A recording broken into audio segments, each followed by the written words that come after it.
Hey everybody, welcome to a brand new Ike Live. The show is brought to you by some amazing companies, including the presenting sponsor of Ike Live, Mystery Tackle Box MTB. It's like happiness right to your doorstep once a month. Mystery Tackle Box puts brand new lures, hot items in your hand once a month. Listen to me. Use the promo code Ike Live. Get 30% off your first Elite box or 50% off your first Pro box. That's unbelievable. Also brought to you by Tin Cup Whiskey. God, I love whiskey. This is American style whiskey cut with Rocky Mountain water. It's got a classic finish to it. I personally love the rye. It's got a little bit of a bold, spicy finish. You're going to love this stuff. Straight from the Rockies to your glass. Also brought to you by TH Marine, the maker of great marine products, from everything from a John boat to a Biggie Smalls yacht. That's TH Marine. Go to thmarine.com, use the promo code Ike Live, and get $10 off a $50 order or more. Unbelievable. Brought to you by Flambeau, the makers of the best tackle storage systems in the world, including the brand new Crankbait and Blade Crate. Of course, every single Flambeau tackle storage system has Z-Rust incorporated to help keep your hooks rust-free. Go to flambeauoutdoors.com, use the promo code Ike Live, and get 20% off your entire order. That's unbelievable. Brought to you by Founders Beer. God, I love Founders. I'm such a beer guy, and I like all styles of beer. Founders makes them. I want you to go to foundersbrewing.com, or even better yet, download the Founders app. And by doing that, you can find out what dealer or bar has Founders right near you. Also, they're going to keep you ahead of the curve on brand new beer releases. That's foundersbrewing.com. This show's brought to you by Liquid Mayhem. Scent matters. Listen to me. If you want to catch more fish, if you want to catch bigger fish, try some Liquid Mayhem, put it on your favorite lure, and you're going to get bit. Go to liquidmayhem.com, use the promo code Ike Live. You ready for this? For 25% off your order of the best scent on the market, Liquid Mayhem. Also brought to you by Heshi Socks. That's right, Heshi Socks. Who doesn't love a good, comfortable, well-fitting sock? And guess what? The Ike Live crew had a hand in this, and we've got specially designed Ike-style socks just for you. Cushioned foot and toe, stay-up technology, and they've got a technology built in there where they won't stink. This is unbelievable, okay? Great designs, under $10 with the code Ike Live at heshiwear.com. Also, they have Ike Foundation design socks. All proceeds go to the Ike Foundation. Brought to you by Torpedo Motors, the leader in electric motor drives. If you're one of the guys like me, you have a tiny boat, you have a John boat, you live on an electric-only lake, get a Torpedo if you want to be the fastest, most efficient boat on the water. Go to torpedo.com. And last but not least, the Ike Live show is brought to you by Hobie Kayaks. Hobie is the Cadillac of kayaks, and kayak fishing is changing the world. Easy access, easy to get into.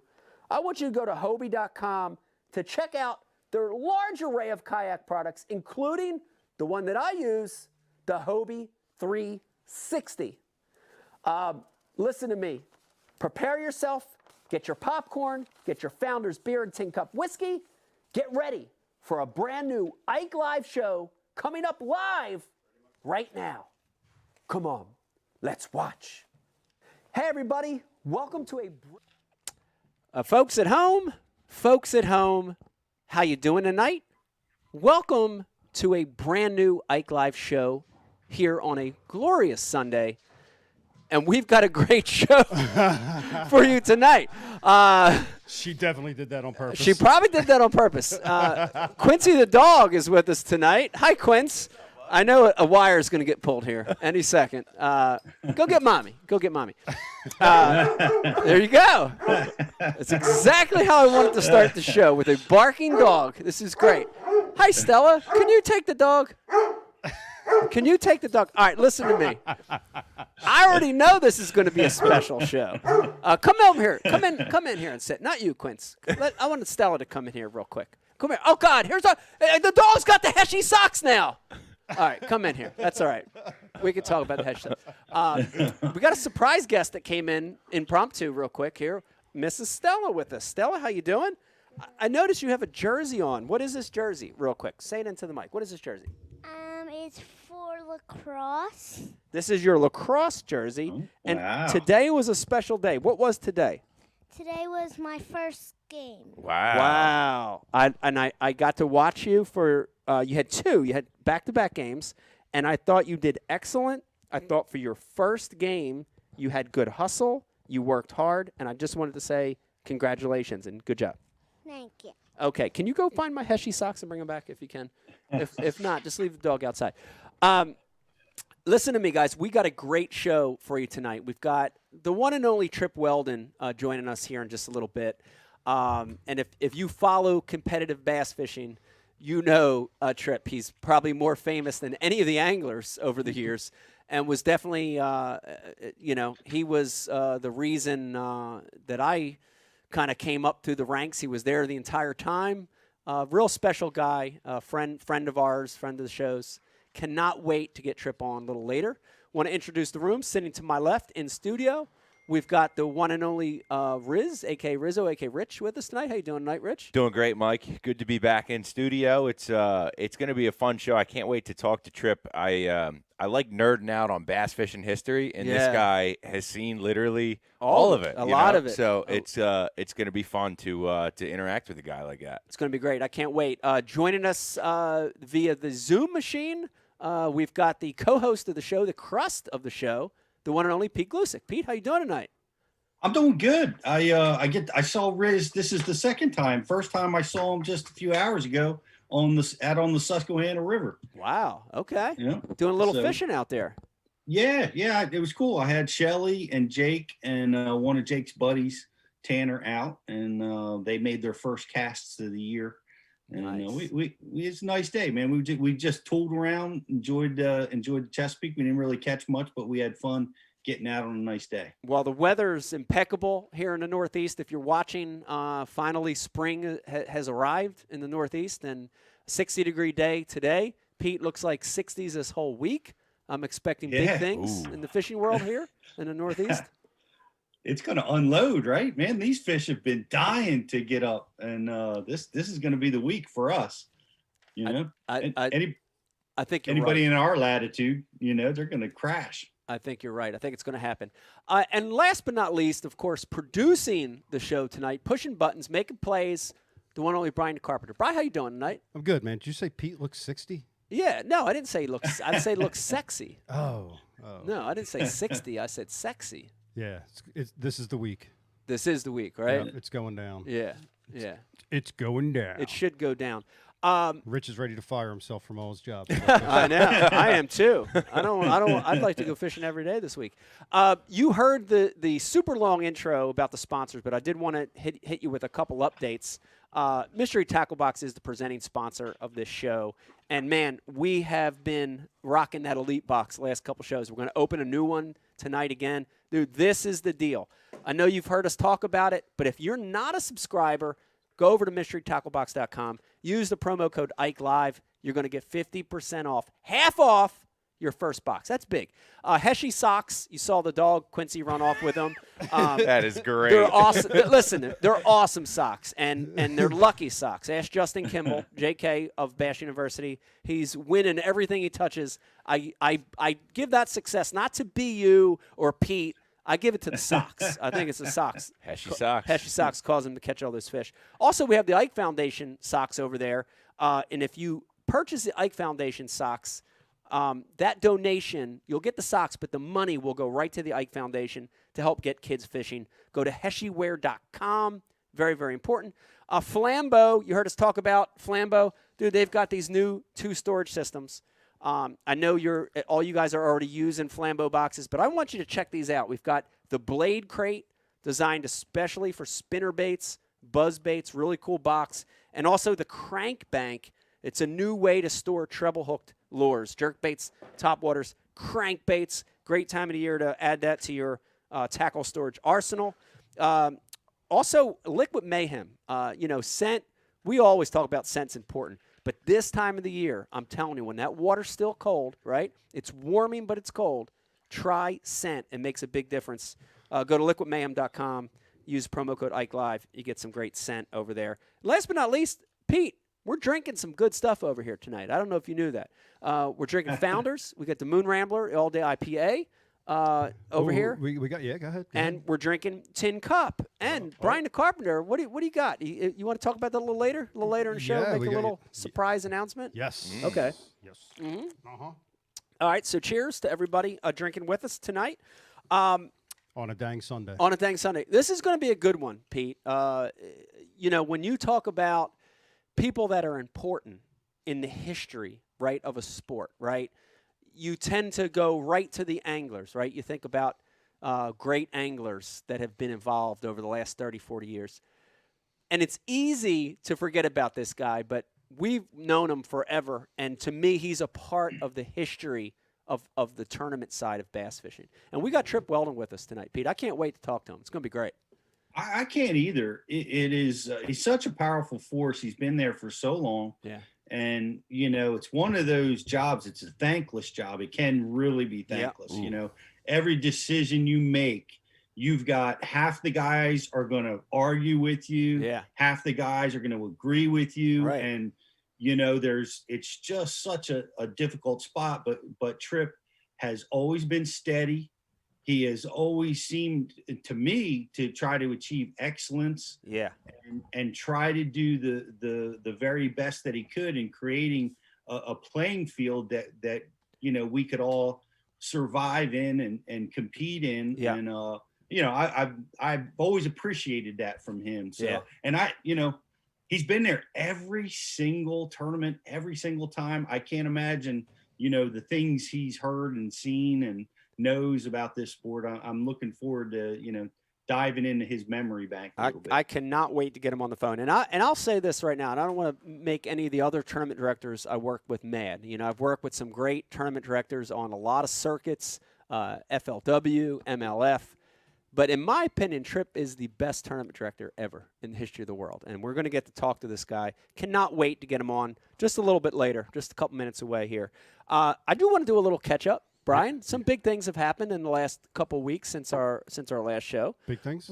Big things. Which, by the way, let me start with that one. Last show, Pete, we had David Dudley on, and what a nice performance from David over at the MLF championship over there. Sure. Great performance. I mean, he talked about it. He talked about trying to be wide open, and I got to watch him live. I think he's one of the best natural fishermen out there. You'd have to put, Polinick and Swindle and Van Dam. I mean, there's so many guys on that list, but I would put him on that list. He fished very fluid and smooth. And then a week later, Bri, he went on to MC the first ever LMFAO Party Rock. That's right. Yep. The Party Rock League on the lake that he competed on Lake Eufaula. And I want to say, I thought he did great. I thought his his conversation and his outlook on stuff Yeah. with Luke, having Oh, yeah. two different viewpoints, I thought they did great. I Oh, thought they it was did. awesome. Yeah, I thought they were fantastic. Yeah, I really did. Thought Great they- energy Yeah. he brings to it. It's a different style that Yeah. him and Luke kind of have, and it's refreshing. Yeah, I liked it. It was really good. I like it.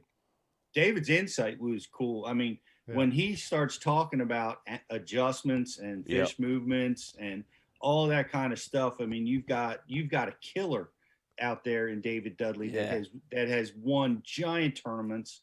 So it brings tremendous credibility when he starts talking about that stuff. I thought so too. I thought you did great. Yeah, so I'd like to know. I want to hear everybody's opinion. Pete, Riz, and Brian. I want to hear all your guys' opinion on. We all watched it on and off that first event. How do you think it went, Brian? Start with you. How do you think it went? Better than expected. Yeah, Better than expected. first tryout. Like Yeah, think right. of our first Ike Live podcast. It was a disaster. It It was a big heaping mound of elephant shit just stacked upon each other. It was a disaster 27 minutes ago. Right, Right, Rich? right, Yeah, right. pretty close. Yep. It Yeah. was a complete disaster. Black screens everywhere. Right, Nothing's and here worked. we are. Here we are. Right, So I expected them to have the technical problems, and they had them. Had a but few. They, Had a they few, did. But the announcing was far better than I mean. I thought they would do a good job and be Yeah. interesting. yeah, But they were really good. yeah. You know, really good. How do you think the competitors did, Pete? And I want to throw this one to you. When I looked at Right. that body of anglers, right? I looked at 100 anglers, give or take. I don't remember exactly what it was. The guys in the top for sure were catching Lake Eufaula style weights for that time of the year, right? The top 20%. But to me, it looked like it really tailed off, And again, listen to me. I'm Looked not like a an leprechaun. expert. I'm not an expert. I've had bad tournaments at Lake Eufaula too. I don't always catch them. I'm not saying that. I'm just saying, do you think those 100 professionals, in quotes for Becky, caught them the way that other professional leagues would have caught them? Man, that's a tough question. Come I on, don't just know. because you're sponsored by Cashin, you could answer this honestly, Pete. It doesn't matter. They don't care. Yeah, I mean, here's I don't know if I can even answer that. I see. Did I get you I'm flustered? seeing- I got well, Pete flustered. it's.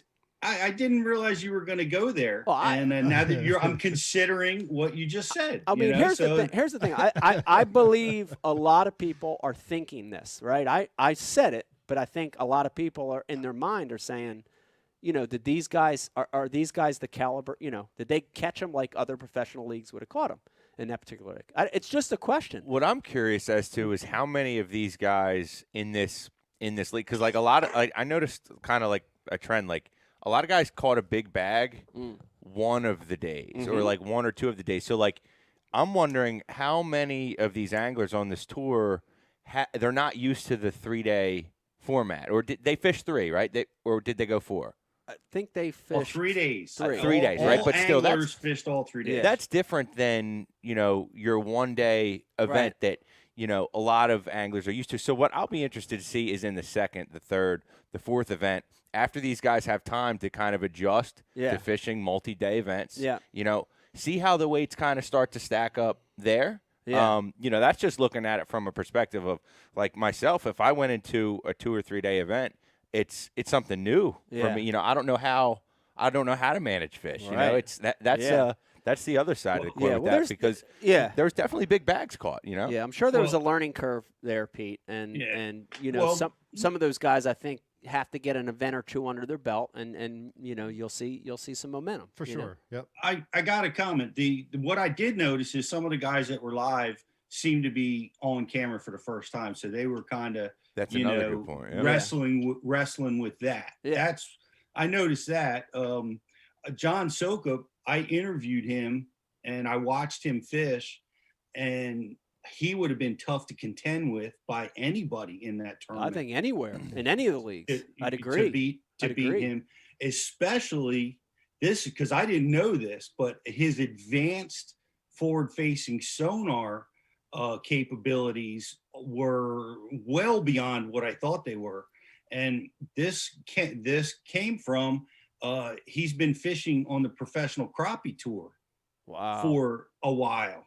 Right. And So the he's dialed crappie- in. Yeah. The crappie world is Yeah. ahead of us. Right. They've been ahead of us for a couple of years Yeah. using this technology. Yeah. And how he describes how he fans the fish, follows them, tracks them, get the glimpses that he sees, understands the movements that Yeah. these fish are, how they're leaving the brush. How we were talking about, you got to go back to Bashu.tv and listen to this interview, guys, if you haven't.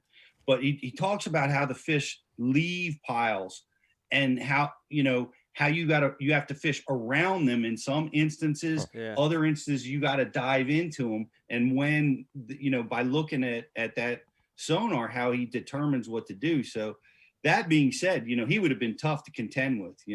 Yeah. No, I agree. I agree. And it's I think the top 20% to me were right there with any of the other leagues, and I think there was a step down. Yeah. Well, you can see that anywhere, though. I mean, You you could look see at it anywhere. everything's been diluted. Yeah. The FLW got diluted, and Bass got diluted. Right. Everything got kind of fractured and scattered. So Yeah. When was the first time you guys were on camera fishing? Because that really struck a point, Pete, when you said that a lot of these guys had never had a camera on the boat with them filming Yeah. before. It's like, what does that do to your psyche? For a guy that's pressure. never. Yeah. Yeah, it adds pressure. That's what it does when you do it for the first time. It's like it takes a while until you get to ignore that the camera's there. Yeah. And that's the way I remember it. I remember it just, Yeah. if the fish weren't biting, oh my God, you wanted that camera to go away. The camera was bad luck. It was turning the fish off. I think it still is. I mean, I feel that way with a GoPro. It's like if they're not biting, I'm ready to throw that thing in the lake. The camera's bad luck as the camera's recording us right now. This is all bad. Speaking of good luck, let me remind everybody, if you're watching tonight over on Facebook, listen to me. We have this contest. We do it every week. Like and share the feed. That's all you have to do. Brian Carpenter, like and share the feed. If you do that, you're entered into a chance to win the world-famous Ike Live gift bag. This thing's an honest-to-goodness 21 pounds of Ike Live sponsor products. Like and share the feed over on Facebook. You're going to be entered in a chance to win this. Also, Riz, we want to hear from people, right? Yeah. We want their questions, comments. You're going to take them all night, IMs and stuff? That's right. Okay. People say they want more Quincy. They want more Quincy. Bring Quincy back with my socks, with my Heshi socks. And hey, for the guys on the IM board, all night long, you're going to see the BTL crew instead of Ike Live on the message board. Oh, okay. A little name change. Yeah, That's okay. That's a little nod to our homie Mark Jeffries. Yeah. Actually, we can't figure out how to fix it, make it Ike Live. So Yeah. we're just going to say that's a. Yeah, it is a nod to Mark Jeffries. And Pete, I don't know if a lot of people heard, Mark Jeffries was involved in an accident. He was hospitalized. He had head injury.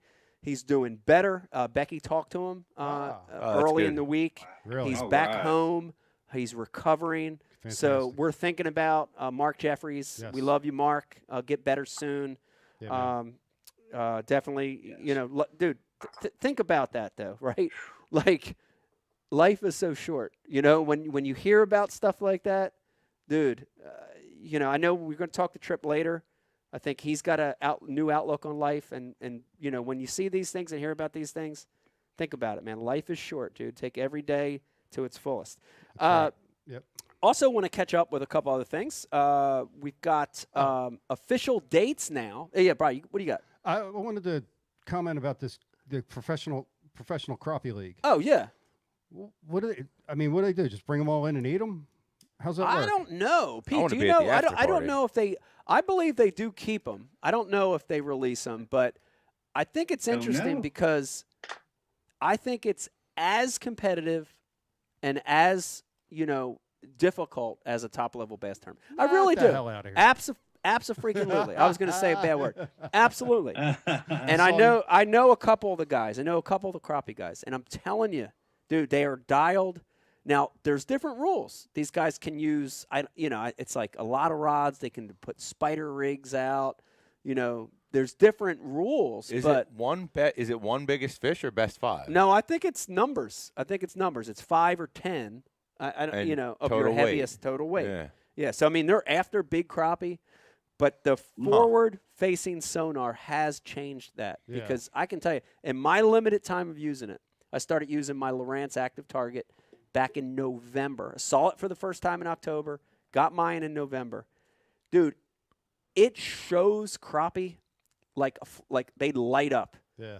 Right? Like when I see a bass on it out there swimming, I can see the bass. I'm like, oh yeah, look at it. It looks like a bass. You see, but when those crappie get together in a pack, dude, it's like flashlight bulbs. Like ding, ding, ding, ding, ding, ding. They're like, kill me, come and eat me.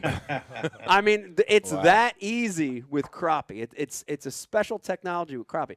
But I do have a story. I want to relay the story of what happened, and I just want to tell you how unbelievable this technology is, and I still got to wrap my hands around it. But I went to a lake, I'm not going to say the name of the lake because it'll have 50 boats on it tomorrow, but a lake that Riz and I fished last year about this time, and we had a really good jerkbait day there. Ooh. And I went there, Pete, and I said, I want to go there because its lake had depth, and I wanted to catch those jerkbait fish and watch them, you know? And so I got there, and I caught a bunch watching the jerkbait, watching these fish rise up and eat it. I felt like these guys that are winning tournaments, you know? I'm like, oh, I get it now, you know? Yeah. And while I'm doing that, I was like doing something at the bottom of the boat. I can't remember. I was like retying something. And I see this way out ahead of the boat, 50 feet ahead of the boat, 40, 50 feet ahead of the boat. I see this wake on the surface. And my first thought, I was like, oh my God, that's like a carp, like a big, you see a big carp wake past. I'm like, oh, it was a carp. And then I was like, wait a minute, I got forward-facing sonar. So I jumped up, and I just turned my head of that trolling motor out there in that direction. And I saw this giant ball of gizzard shad. Oh. And gizzard shad are pretty awesome on live target too, or active target too, because they pop as well. They pop, and they're really fast. They're crazy how fast they move, the school of gizzard shad. Huh. And I looked at them like, holy shit, that's a school of gizzard shad. They're not tight. They were looser, but they were all moving in unison. And I'm like, wow, that's cool. And I like looked on my deck, and I had this giant swim bait 9-inch tied on, a 9-inch swim bait tied on, glide bait. And I'm like, God, yeah. And I threw it out there, and I threw it like 60 feet. And yeah. And I started reeling it. And Pete, I swear to you, this is exactly how it happened. And I'm watching, I can see it. Zoom, zoom. Zoom, zoom. And as it got close to that school of gizzard shad, dude, they parted like the Red Sea. I scared them with the glide bait. The glide bait is supposed to imitate the gizzard shad. The glide bait. They parted like literally like right in the middle, right? Like half went left and half went right. And I watched them go off the screen. And when that happened, I stopped the bait, and I'm like, what the? And I watched this glide bait sink. It's sort of like a slow sink, and I watched it on my active target sink. And I'm like, oh my God, that's crazy. And I'm like, because I was just thinking. I didn't mean to stop it. I was just thinking. And I started reeling it again, and I got like 3 cranks on it, and a fish from the bottom just lightning bolted toward the glide bait. And on my very next turn, I caught it, and it was a 5-pounder. Come on. I watched the entire thing happen, go down on my active target. Dude, it was the craziest. So it was the first bass I ever caught on a 9-inch glide bait. It was a 5-pounder, and I watched it eat. What? How about that? The craziest thing is he wasn't there. He was not there. He must have been laying on the bottom, or he bolted into the screen. I don't know. But he wasn't there. Then all of a sudden he was, and I caught him. So from now on, it was when crazy. You're reeling something through, and you start hitting the gizzards, kill it. Maybe you should kill it. Maybe you should stop it. I'm just saying. And we've heard that, Pete. Right? We've heard that this technology is good not just for seeing them, but to learn how to reel your bait. Right? Oh yeah. To learn how to move your bait. It gives you eyes that we never had. Right? Exactly. I mean, the interviews are crazy that I've been talking to these guys about, and it's like you can throw a spinnerbait out there, and you can see that they're not reacting to it, or they're running from it, like you said. Yeah. Or, and then if you're using a jerkbait, a certain cadence draws them. Other methods don't, and you definitely learn that. I wonder about that fish that you had, like you said, the gizzard shad split. Do you think he came into the area on that big glide and forced them to split, or do you think the glide spook those fish apart. I told Brian this. I told this to Brian when I talked to him about it. I thought it was the glide bait. To me, it looked like it was the glide bait. But that's a great point, Pete, right? Maybe he slid in and parted them and then just sort of laid at the bottom looking up at this thing. You know, that's a possibility too. I don't know, you know, but it was amazing. And again, you know, fun stuff. And what a technology, and you have to learn it. I'm still, you know, I'm excited to keep putting time in on it. You know, I can't it's almost like every time I go out, I can't wait to try it in a new situation, you know? Absolutely. The, you know, some of the tips that I've gotten on it were, you know, you get out and you identify a brush pile and you pull down. Yeah. And you just repeatedly make your casts and presentations, even though there might not be any fish in it. Yeah. You learn, you know, how to make your bait, you know, do what you wanted to do, how to get it close to the habitat, and, you know, how to keep it up and out of the cover, and, you know, what everything looks like. You know, it requires locking your rod locker, Riz. You got to put those rods away, man. Yeah. That might not happen. It's so hard to do. Gotta leave them at home. I know. That's the move. Be like, oh, you're better off leaving them. Let me remind everybody also, if you're watching, we want to hear from you. Hit up Riz on the IM if you're watching IkeLive.com. If you're watching over on social media, Facebook, Instagram, and Twitter, at Ike Live Show, we're going to monitor those as well, and Brian's going to check in on them too. I want to. One other thing I want to say, which is really cool. I fished a tournament last week, a local event on Assunpink, Five Alive. Shout out to Five Alive Bassmasters. Always putting on great events. I didn't do very well. I only caught a few. I was with Uncle Don. Brian, I did pretty good. He caught 3. But it was what happened before that I want to talk about. It was unbelievable. So me and Uncle Don, it was on Assunpink. We're driving up north, 295 north to 195. You get off, and you start heading east toward the shore. And right as we got off the Assunpink exit, Pete, we look up in the sky and we see this just weird cloud ball shooting across the sky. And I'm looking at Uncle Don and I'm like, man, I'm like rolling the window down, taking pictures, videos, like, and it's just the steady movement with this big cloud. All of a sudden, the cloud stopped, and the whatever was in front of it just went pew, and it was gone. And I'm like, Uncle Don, we just saw a UFO. I was 100% certain I saw a UFO. How'd that psych you out for the tournament? Dude, that's probably why I didn't catch him. I don't know. You're thinking about getting abducted. I was thinking about getting abducted or anally probed. I don't know. All these fish I've abducted, now they're coming for me. I know. Payback. I know. But, thank God. But we did. We did find out later. So I posted the picture and then did a little research, Pete, and we found out we got to see a rocket launch, which was really cool. It was a SpaceX rocket launch. That dude, bazillionaire, putting shit up in space that probably doesn't need to be up there or whatever. So we got to see that. That was kind of cool. Tesla? Yeah. I dig what he does. Yeah, it was cool. So I heard he was putting some satellites up. Satellites, of course. Yeah, but seriously, you weren't too shook about it? About the rocket ship? Yeah. Yeah, no, I was. Yeah, I'm not so. No, when I thought it was a UFO or a meteor, I was stoked about it. When I found out it was let's go back to let's go back to when you saw it, and then the time after that. Oh yeah, because I missed it. Yeah, I didn't see it. I was running behind. I was running behind everybody. I saw it, and then when I got to the ramp, a lot of the anglers that were there early had saw it, and I was like, "Cool, we're not crazy. We saw something, you know, whatever it was." Yeah, it was cool. How'd you feel that you missed it, Bri? Because I've had a similar experience, but I missed it. Yeah, I was bummed that I missed it, right? Yeah. But I remember during the day, and I ran into a few people out there, right? And they're like, "Yo, did you hear about the UFO this morning?" You know, like, like 2 or 3, 4 guys that I passed by all said that, and I'm like, "Wow, that's crazy, right?" And then partway through the day, I'm like, "That's really crazy."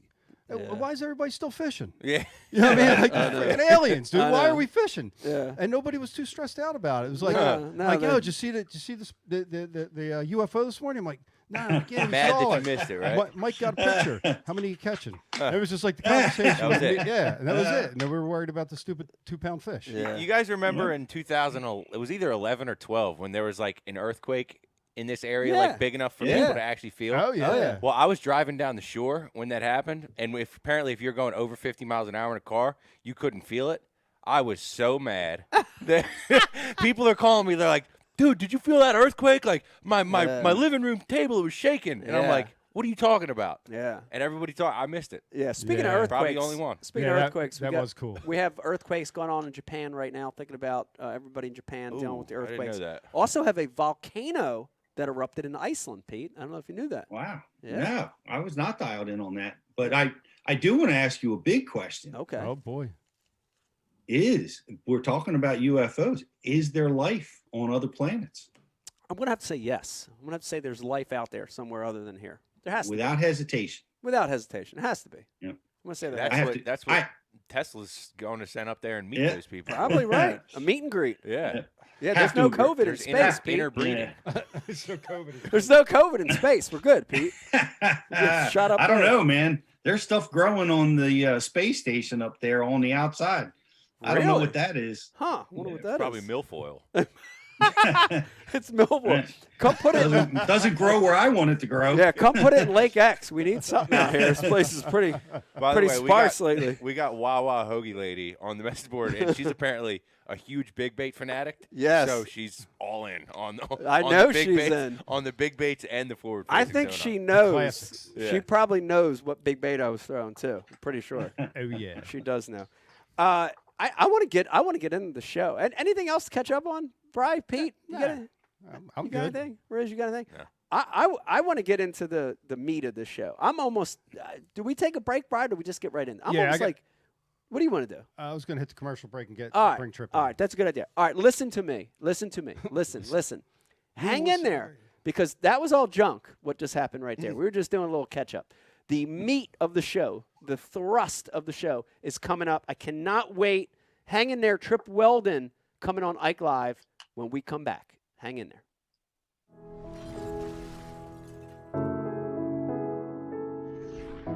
You know, right now where we're standing, we're in Camden, New Jersey. Yeah. Philadelphia is right there. This is the concrete jungle. And, you know, a lot of those kids, as they grow up, they don't fish. It's interesting because they're surrounded by water. You know, the Delaware River, the Schuylkill, ponds, city park lakes. But they don't have the influence to cast, to fish, to have a rod and reel. And that became our focus, you know, is to target kids in what we call non-traditional areas, you know, urban areas, city centers, where the population's high, and let these kids have an experience. You know, it's amazing. I mean, some of the experiences we've had, whether it's Central Park in New York City, here in Camden, other parts of the country, even just casting. Yeah. It's unbelievable to see it, isn't it? Yes. It's unbelievable. Yes. And you know, you see these kids have this experience they've never had, and they light up, you know? The big thing, I think, for the Ike Foundation is we're not saying we want all these kids to become professional anglers. No. Be great if some of them did, but we want them to have that fishing experience because it ties them to so many other positive things. The outdoors, nature, conservation. Ecology, you know, all these amazing things in life that maybe they wouldn't have been exposed to any other way. We're trying to help with that. So it's important. It's important for us. We're proud of it.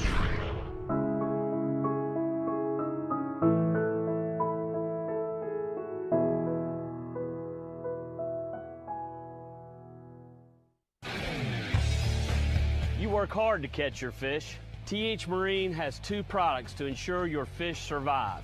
The Oxygenator injects 100% pure oxygen into your live well.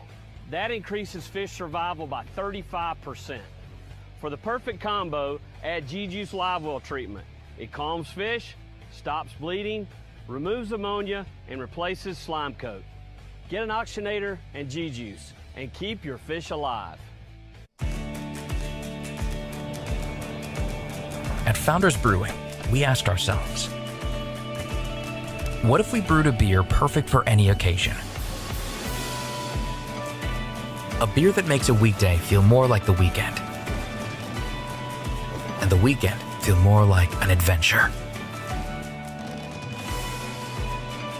What if we brewed a beer that brought us together and allowed us to be ourselves? A beer that is just as much of a companion as it is a reward at the end of the journey. What if we explored the unknown together and found a new way to celebrate taste and flavor and life's simple pleasures?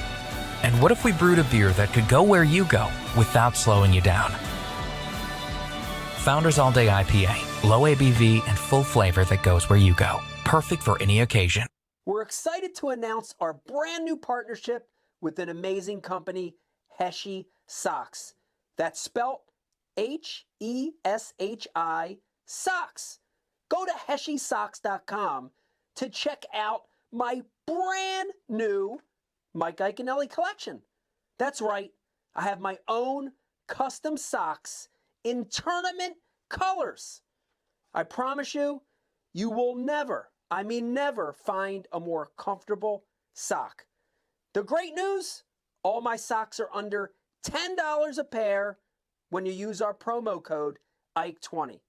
Go to HeshiSocks.com, use the promo code IKE20 to get the most comfortable socks in the world.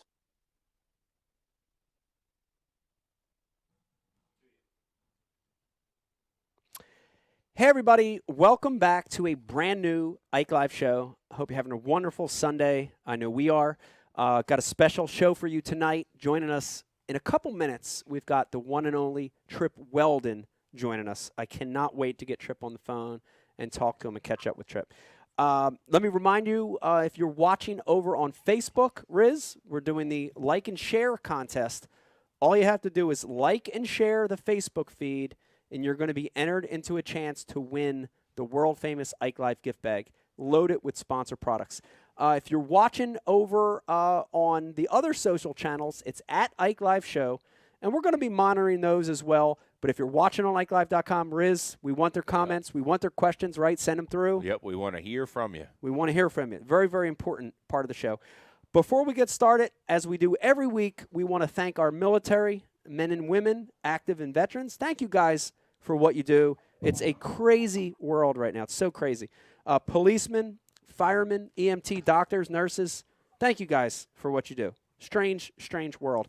I want to get started, Brian.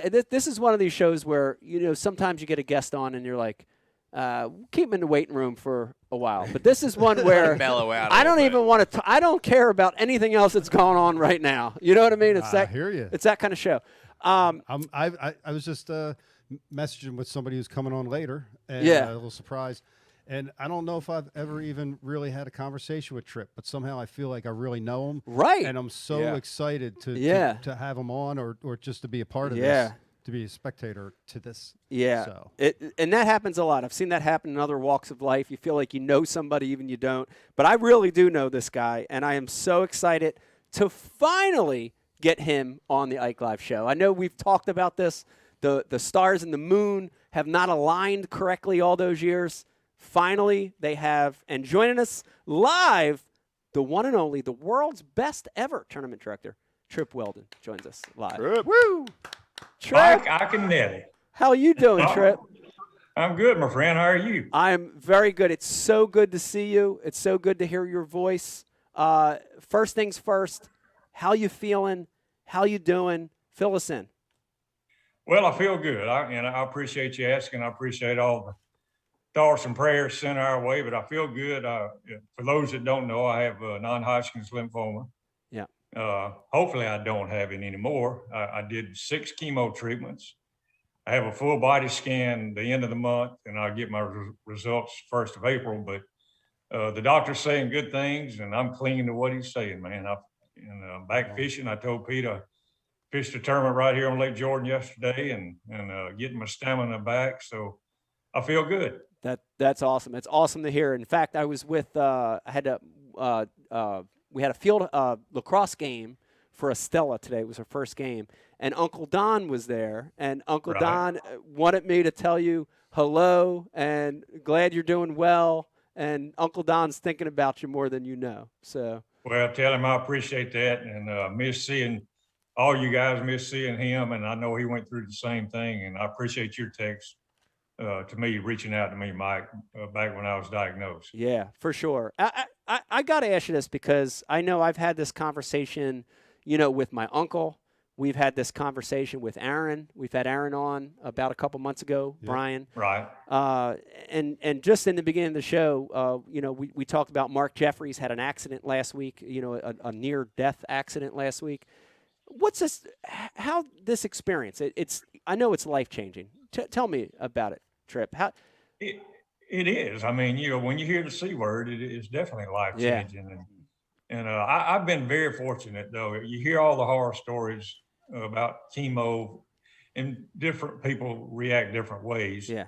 I had good days and bad days, but I never threw up. I never had any of the nausea and the sickness type stuff that people had. I tried to stay ahead of it with nausea medicine if I felt like something was coming on. But my first treatment was pretty rough because I think as much mentally as it is physically.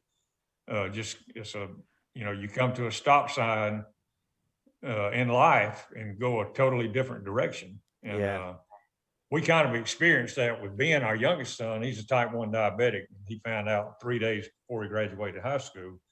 And so we've been through, the diabetic deal with him, but my other treatments weren't too bad. It would hit me 7 to 10 days after my treatments. Really lost a lot of stamina, but I've tried to exercise and lift weights and build up my stamina. I fished a tournament yesterday. By the end of the day, man, I'm totally gassed. But I fished the first one I fished. I quit at 12 o'clock. I had Ben take me in at 12 o'clock. So I lasted all day the last couple of tournaments I fished. So that's awesome. But yes, it is a life-changing experience. It makes you really count your blessings and learn to live each day, one day at a time, and make the best of life. So true. So important. We've talked about that a lot on the show, and it's so important to do that. I want to jump right to the second thing, which is congratulations on your retirement, Trip. I don't think I got a chance to say that to you. You had a amazing career with bass. In my opinion, you've helped advance the sport.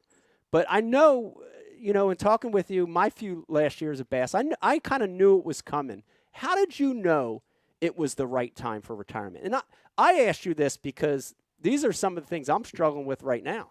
I'm at a crossroads in my career. So, did you know? Did you know this was time?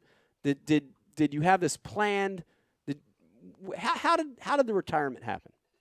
Well, I had planned to retire this year. I didn't know when, and of course the Classic was scheduled in the spring, and then COVID changed all of that. But then back up to my whole cancer deal, and I turned 65 in January, and the first elite was in February, and I knew I wouldn't be able to travel just because of my stamina and just my health in general. Yeah. So the timing was right. I was going through all the Medicare stuff, and so I knew it was the right time. I prayed about it. We prayed about it, and we just knew the timing was right. But my plan the last 3 or 4 years was to retire sometime this year. Gotcha. Yeah. Gotcha. Well, it's funny because I've heard you speak in a few other articles about this, but I do want to talk about it tonight. It's interesting how life takes you places, and we've had a lot of amazing guests on the show, from fishermen to athletes to celebrities, who talk about how they ended up where they're at. I want you to go back, Trip, and a lot of our viewers and listeners don't know the story, but how did you end up as the tournament director for bass? Because it's kind of crazy, right? It's like one of those things where it's like, you know, I think we might have some viewers saying, you know, were you in 8th grade aspiring to be the best tournament director ever in the world, or is it something that happened? Phil, give us that story. Well, I'll try to make it brief. My story with bass. I actually grew up 2 blocks from the original bass headquarters. Wow. Capitol Heights in Montgomery, Alabama. Wow. And I grew up fishing just like you guys. Any kind of fishing I could do, brim fishing, crappie fishing. It didn't matter. As long as I was fishing, I was happy. And I got into a bass club in the late 70s. In 1981, bass came to Montgomery for the Classic. It was the first indoor weigh-in. Stanley Mitchell won it. And I was a volunteer camera boat driver. And Dewey Kendrick was a volunteer tow vehicle driver. And that's where we first met. Wow. We were volunteers the following year. It came back to Montgomery in 82. And then Dewey called me in 1990 to interview for his assistant tournament director, and the rest is history. In 2002, I was appointed tournament director at Bass when ESPN owned Bass. And it's one of those deals, Mike, where I say you have your runs in life, and I've had my run. I'm retired and enjoying life, but I'm still following. You know, I was on there today looking at Bass Track and looking at the leaderboard and all that good stuff. But I'm glad I wasn't there this week making decisions on the weather. I know. That's a tough week. I know. It's funny because I thought that same thing, and I follow it too. You know, I'm a fish head. I'll always be a fish head. But what I thought was interesting, and I read this somewhere, but I want to give everyone a reality check here. And Riz, how old are you again? 30. Okay, Riz is 30. Trip, we've got a lot of younger folks watching and listening right now, and they're so used to, you know, it's so easy, right? You grab your phone, you get your tablet, and you're watching. You're seeing the update. You're seeing it live. Take me back, Trip, when you were a fan. I had read this somewhere that you used to call the hotline. This is pre-internet, Wow. pre-cell phone, pre-computer, all that stuff. What? You used to call the hotline to find That's out right, who was dinosaur. Yeah, dinosaur days. I called the 272-9530 was the number in Montgomery, and I would call the hotline every day of every tournament. That's And awesome. most of the times when you call it, it'd be busy. That was the only way you could get an update on the tournaments, unless you waited 30 days until Bassmaster Magazine came out. Then Bass Times came out, and it was a little more current, although it might be 2 or 3 weeks behind. But yes, I used to do that every day of every tournament. Wow. What were I the listened to Ann updates? Lewis. You remember Ann Lewis? I do. Yeah. I would listen to her. She would do a recording every night of the Wow. tournament, an update. Yep. No kidding. What would she run down the leaderboard and their weights and that She'd kind run of down stuff? the leaderboard and give a quick highlight of the day. You know, Pete Glusick caught his fish today fishing docks with a jig and so Game forth. pole. But it was a quick 5-minute rundown. So, yep, I Wow. did that almost every day. Wow. I don't remember that. That is amazing. That is unbelievable. Super. Yeah, I mean, when you look at it nowadays and the technology, and it's, you know, like what we're seeing with forward-facing sonar and all that. I mean, this technology, man, is I don't know, it moves in warp speed too. It's crazy. It's crazy. One of my favorite things about like learning the history of the Yeah. sport is seeing how deep the commitment was. It was Oh, like, yeah. to be a fan at the beginning, and like to be a student of the game Yeah. at the beginning of the sport as it grew. Yeah. That is like it gives you a charge. Oh like- yeah. Well, like- I can jump in and say I don't remember calling the hotline, but I remember like dying to watch the shows, right? And it wasn't instantaneous, right? There wasn't any of that. But I remember being a kid, and Pete, we've talked about this before. I remember being in grade school, and I could not wait to watch Bassmasters. You know, that theme song, like it energized me. It's like, Sure. And Trip, do you remember the one? I can't remember the error, but it was Larry from Nixon Nixon. from Mega Bass. from the Megabucks tournament. Megabucks tournament. And- oh my God! Look at the size of that. Dude, every time that fish My jumped, God, what a bass. yeah, every time that fish jumped, I'd get chills. I'd be like, oh, He's got the my pistol grip rod. Oh, it's like, oh, yeah. 3.5 feet long. Oh yeah, but Those it's were fun times, man. Good oh yeah, times. but it's great because you look at 30, 40 years ago and today, and I think anglers are just as passionate, right? Technology's changed, things have changed, but the anglers are still passionate, and that's awesome. You need that to help grow the sport. Mike, I know you didn't probably call the hotline. Yeah. But I do remember you calling from the we had a payphone in our high school gymnasium. Yeah. And I remember you would call 1-800-BASS PRO because it was To order tackle? just to call it. Just to call because it was an 800 number. That's right. You could do that from the payphone. I was probably ordering tackle from high school, which was pretty. or cranking them. Yeah, or crank calling them, which is pretty bad. Mike, do you remember at the trailer, like back before the information age, we used to have to wait for the printouts. Yeah. Oh And, yeah. We were in the hunt for the classic, and you'd have to sit there for half hour, whatever it took. Nerve-wracking. Those sheets, and you'd go up to the trailer, the Bass trailer, and they'd hand you out a sheet, let you know where you stood. That's how you did it back then. Yeah. And it was, crazy. you're right, Pete. And it took forever. And we had to you'd have 25, 30, 35 anglers waiting outside the trailer at classic time. And you're running copies on this copy machine. It's like, there's one copy. There's two copies. It took forever. And man, times have changed. But I'm addicted to it, though. I gotta be honest. I watched the live. I cannot stop. I must hit refresh on Bass Tracks like 1,000 times during the tournament. Yeah. I gotta keep up with it. It's really they've done a good Bass Track. They've done a good job with that this year too. It really looks good. Yeah, it looks good. I want to ask this. I had this in my notes. Your job description is a tough one, right? Like a normal job, you work at, you're an IT guy, right? You can list off 10 things that you do. But the role of a tournament director is a difficult one, and there's not a lot of, it can go far left, it could go far right. There's a million things. How did you get good at it, Trip? That's what I want to know. I know you worked under Dewey. Talk about that. How did you get that confidence? How did you get the ability to be a world-class tournament director? Well, I think being an angler certainly played a huge part in it. And Dewey was my mentor, obviously, but being a tournament fisherman and knowing what you guys go through, and just knowing how the game works, I think it made a huge difference. It is an odd occupation or whatever job description, as you would say.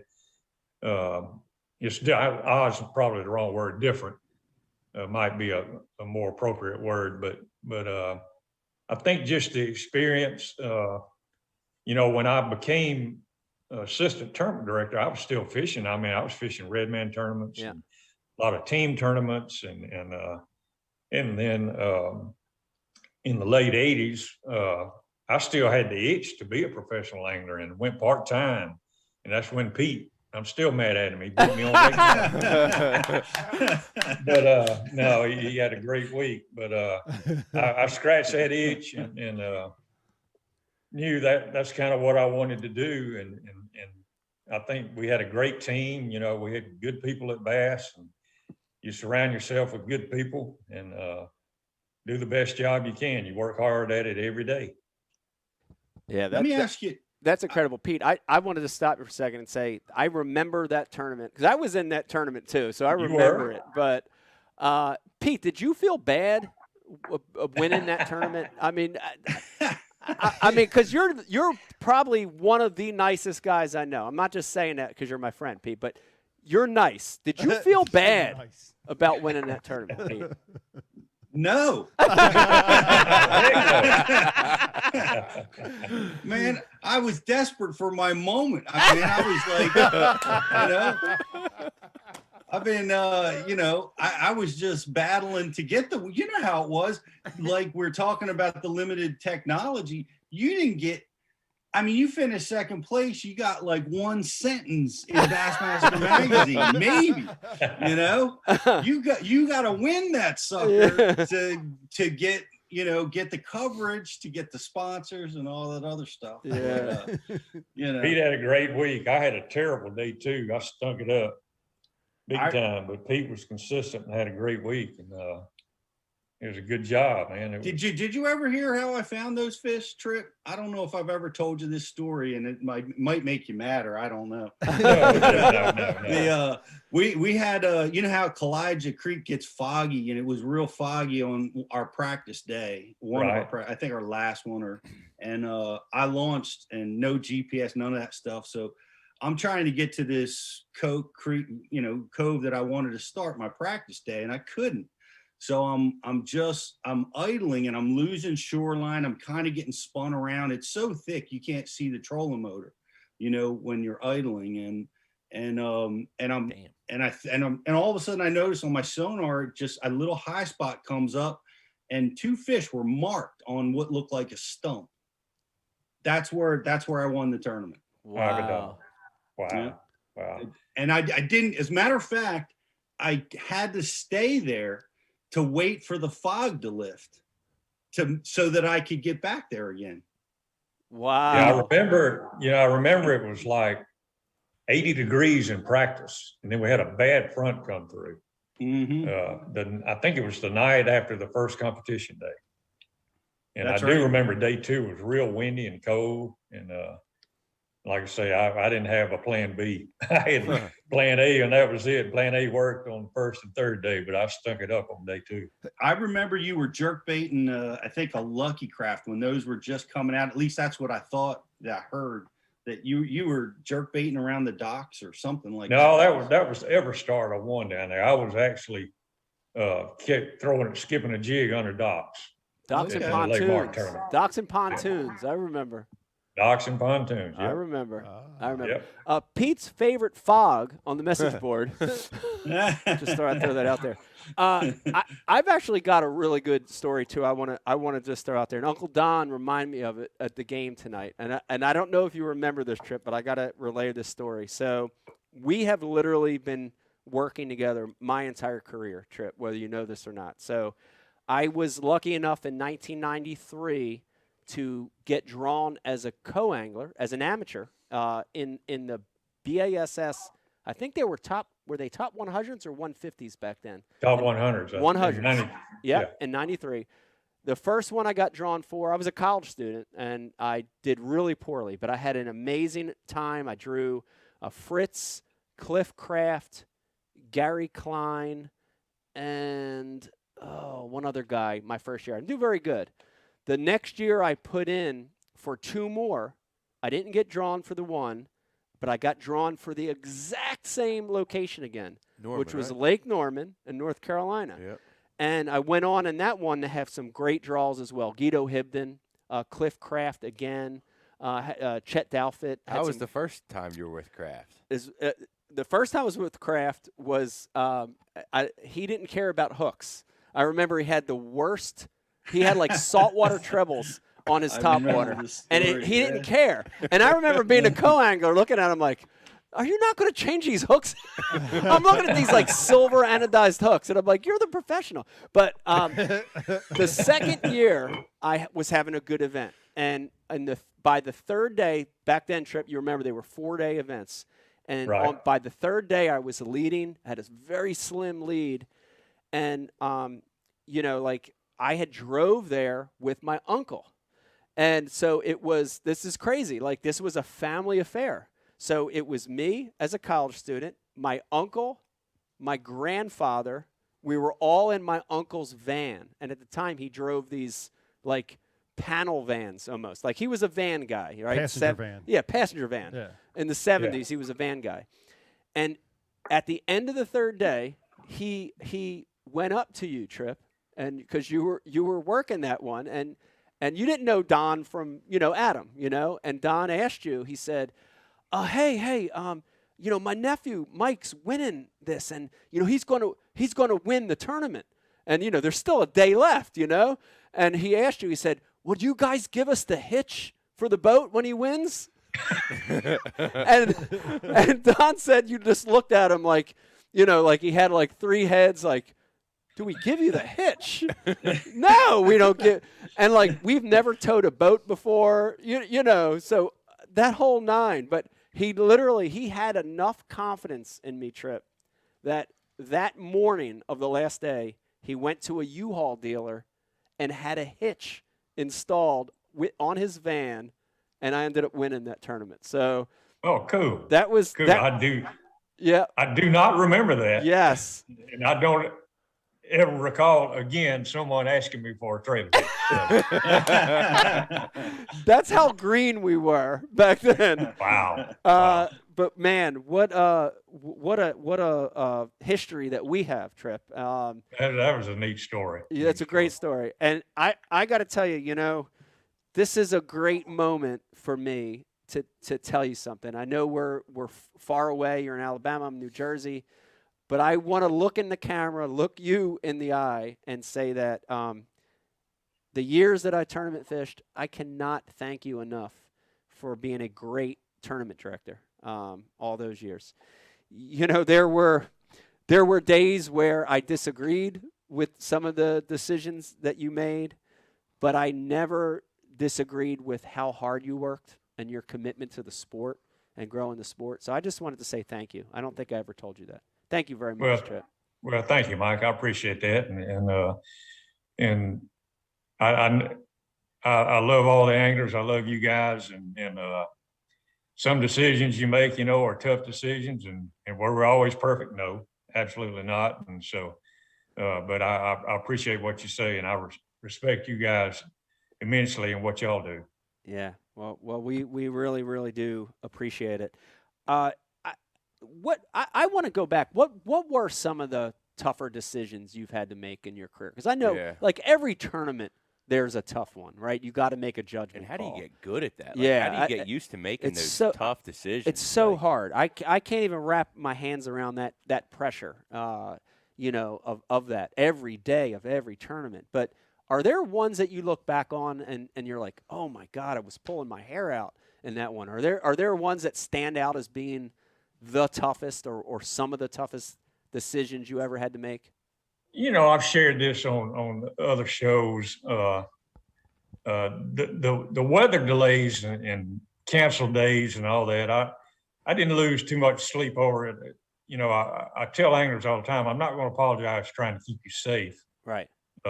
Were there days where we probably could have fished? Probably so. Yeah. There was the one at Amistad where we canceled a day and it was beautiful down there 100 miles from us. It was blowing 18 wheelers off the road. So, right. Those are judgment calls, disqualifications and that sort of deal. First of all, you never try not to ever let it be personal. Right. It was tough to call KVD and tell him he was disqualified at Santee Cooper. Yeah. Same way with Hackney at Cayuga and Swindle at the Classic, because I love all those guys and respect them, and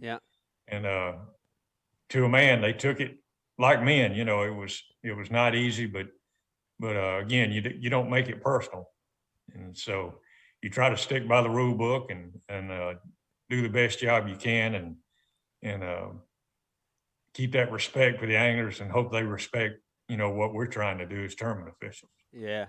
Yeah, it's tough, and I'll remember. I've had a few moments too that were not my finest moments, Trip, and I have a little list of a few of them here that I like to bring up. Little list. 2004 on Lake Wiley, second day of the tournament. You had to disqualify me, and again, I look back on it, and I was in the wrong. I didn't have a good handle on exactly what the off limits was, and it was hard. And I remember, it was semi early in my career, and when you're young and you're full of fire and energy, and you don't want to make mistakes, and you know, I remember people accusing me on that one of saying, "Oh, you did that on purpose." I've heard that a lot. Oh yeah, I remember. Like to this day, Bernie Schultz is sure that I did it on purpose. Yeah.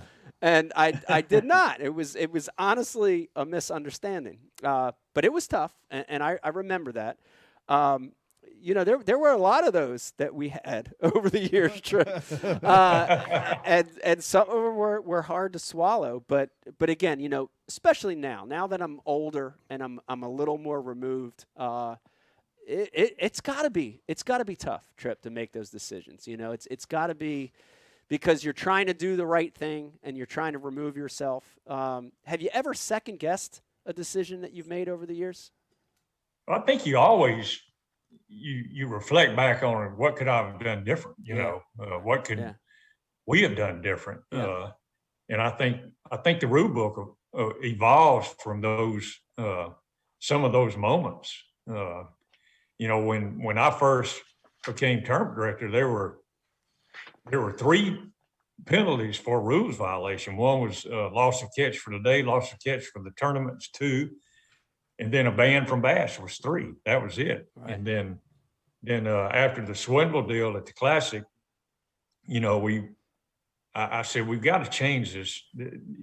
We've got to have something that's more appropriate for the penalty, and that's where the penalty box came up. Yeah. And you know,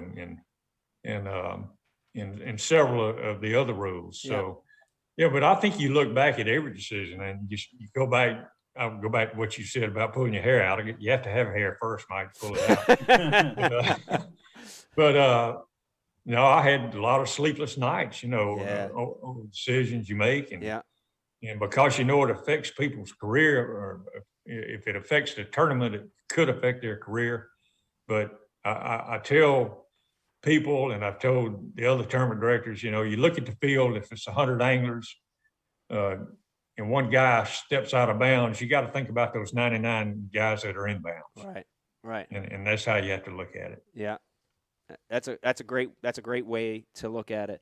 I want to double back real quick, Trip, on weather delays, weather cancellations. You brought it up.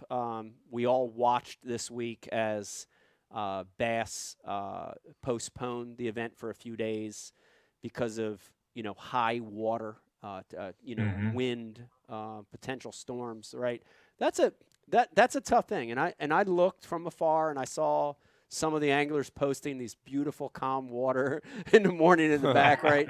And you know, you wonder if those are the right decisions. But I want to talk in generality of the old days versus the new days. And I know just in my time, Trip, I remember the events like, you know, late 90s, mid 90s to early 2000s. You guys didn't keep us back from a lot at all. Like, I remember the Classic in Chicago. Cowboy days. I mean, dude, 12 footers on Lake Michigan. Go. I remember Thousand Island opens out of Clayton where, you know, there's a straight west wind blowing right into the river. Go. You know, I remember those days. Is it right that that it seems like we're living in a more cautious time with tournaments, or should we go back to those days where you fish regardless, right? It's almost up to the angler, you know, on what to do. That's a good question. I don't know that I can answer it. You know, those days you're talking about were in 17-foot boats with a 150 too. Oh yeah. Yeah. Yeah, they weren't 20, 21 foot right. Boats. But, you know, we have so much technology, so much at your disposal now. I know the last, 6 or 8 years, every day when my feet hit the floor, first thing I do is grab my phone and look at the weather. Right. You know, and see what the weather's doing. And so, and there's so much more involved now. You know, you have marshals, you have camera guys to think about what you're talking about. Were a lot of draw tournaments. Yeah. Both guys most of the times were boaters in the tournament. One just lost the flip of a coin or let the other guy talk him out of going in his boat. And you had co-anglers that were tournament anglers as well, but so much more at your disposal now. And I think the world in general is more cautious now. You're right. How much does not near as reckless? Yeah, you're right. Trip, how much does like the 24-hour news cycle that we live in now have an effect on, like you had to have experienced this as a tournament director, going from, the early 2000s to the point that you retired. Things changed a lot, and now as soon as something happens in a tournament, if something bad, God forbid, happens, it's on social media, it's on the feeds right away. Like, how much did that weigh on you as a tournament director, knowing that your decisions, are going to be just magnified? Yeah. Well, I tell you, when I first became tournament director, man, I was in the chat rooms and trying to soak in as much information as I could, but I soon learned that part of social media I just had to leave alone, especially the chat rooms, because it's so easy to be brave, behind or with a keyboard in your hand. Rather than face to face. And so people will say anything, before they know it. So I learned real quick to try to stay away from some of that stuff. You can't stay away from all of it. And you're going to read it, you're going to hear it, and you just have to grow tough skin and let stuff roll off your back. But it's not easy. I'll tell you that it's not easy. How long did that take, Trip, from the time that you became a tournament director? Like, I know it wasn't instantaneous that you became a tournament director and you're like, all right, I can make all these decisions and just be bulletproof. Like, that has to take some time to build up that, that mindset to just know that when a tough decision has to be made, you got to make it. That's tough. It took years. I mean, it's not easy, and it wasn't easy. Last year, the year before, I mean, right up till the day I retired, some decisions are tough decisions. So you just put your head down and work and do the best you can. But the social media deal, it took me about 3 or 4 years. I said, I can't do these chat room deals. I wouldn't respond, but I would read all the comments and stuff. And man, sometimes, I mean, Mike, they'll rake you over the coals. Oh, I know. Believe me, I know. I'm not even tournament fishing anymore, and they still rake me over the coals. Pete, I want your input on this real quick, what we're talking about. I mean, I get it, right? Times have changed. Tournaments are different now than they were 5, 10, 15, 20 years ago. We're in a different culture, right? We're in a cancel culture right now, right? We're in a culture where it's easier, to not take a risk, just cancel it. And we've, and I'm not taking anything away from any of these decisions, because we've had deaths and we've had injuries, and, we're probably smarter for it now. But I miss the good old, I miss those days. I am telling you, like, there was something about just knowing that you were going, right? That you were going, that if you had waves to battle through, then that's part of the decision, right? Do you stay close? Do you battle those waves? It's part of being an angler. If there were storms predicted, it's up to you, right? Did you want to take shelter? I miss that. I miss that Wild West element of it. Do you feel the same, Pete, or do you feel good about how the culture's changed? No, Trick, cancel that day. Pete doesn't want to go. I remember staying at the cabin on Thousand Islands. We were staying together in that one tournament, and like the cabin's thin walls, and you can hear the leaves on the trees just and you're like, you wake up and you're like, oh no,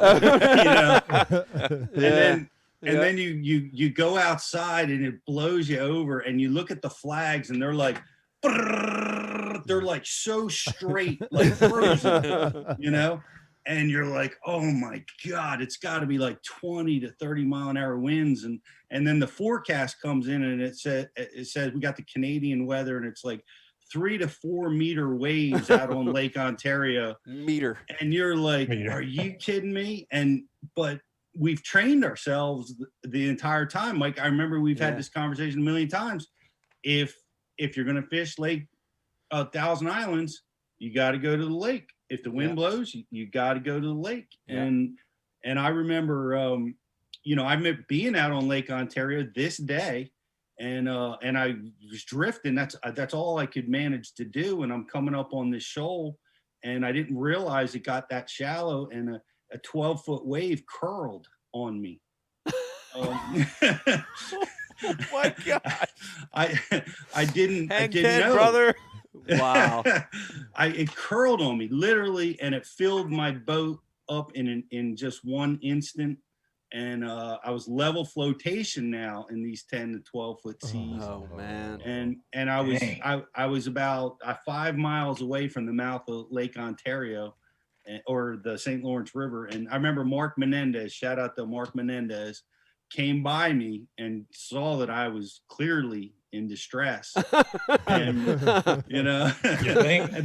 Dude, I'm in GoPros back then. I know.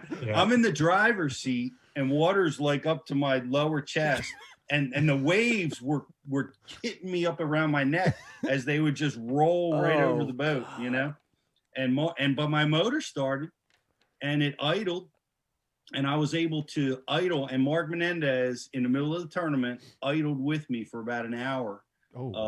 Till I could get into the mouth of the river. And Ike would have never done that, Pete. I wouldn't have done that. I would have. Now listen, I would have stopped and put you in my boat with me. You want to ride back? I don't know if I would have idled for an hour, but would not have idled I for an probably hour. would not have. Shout out to Mark Menendez. He's a good dude. So. He's way better. He's a way better dude than I am. Yeah, he was sitting on a good bag. So I'm in that instance, boy. I don't know. So I'm skilled now. I know how to fish in that stupid, ridiculous 10-foot waves. I know how to do it now, and nobody should know how to do that.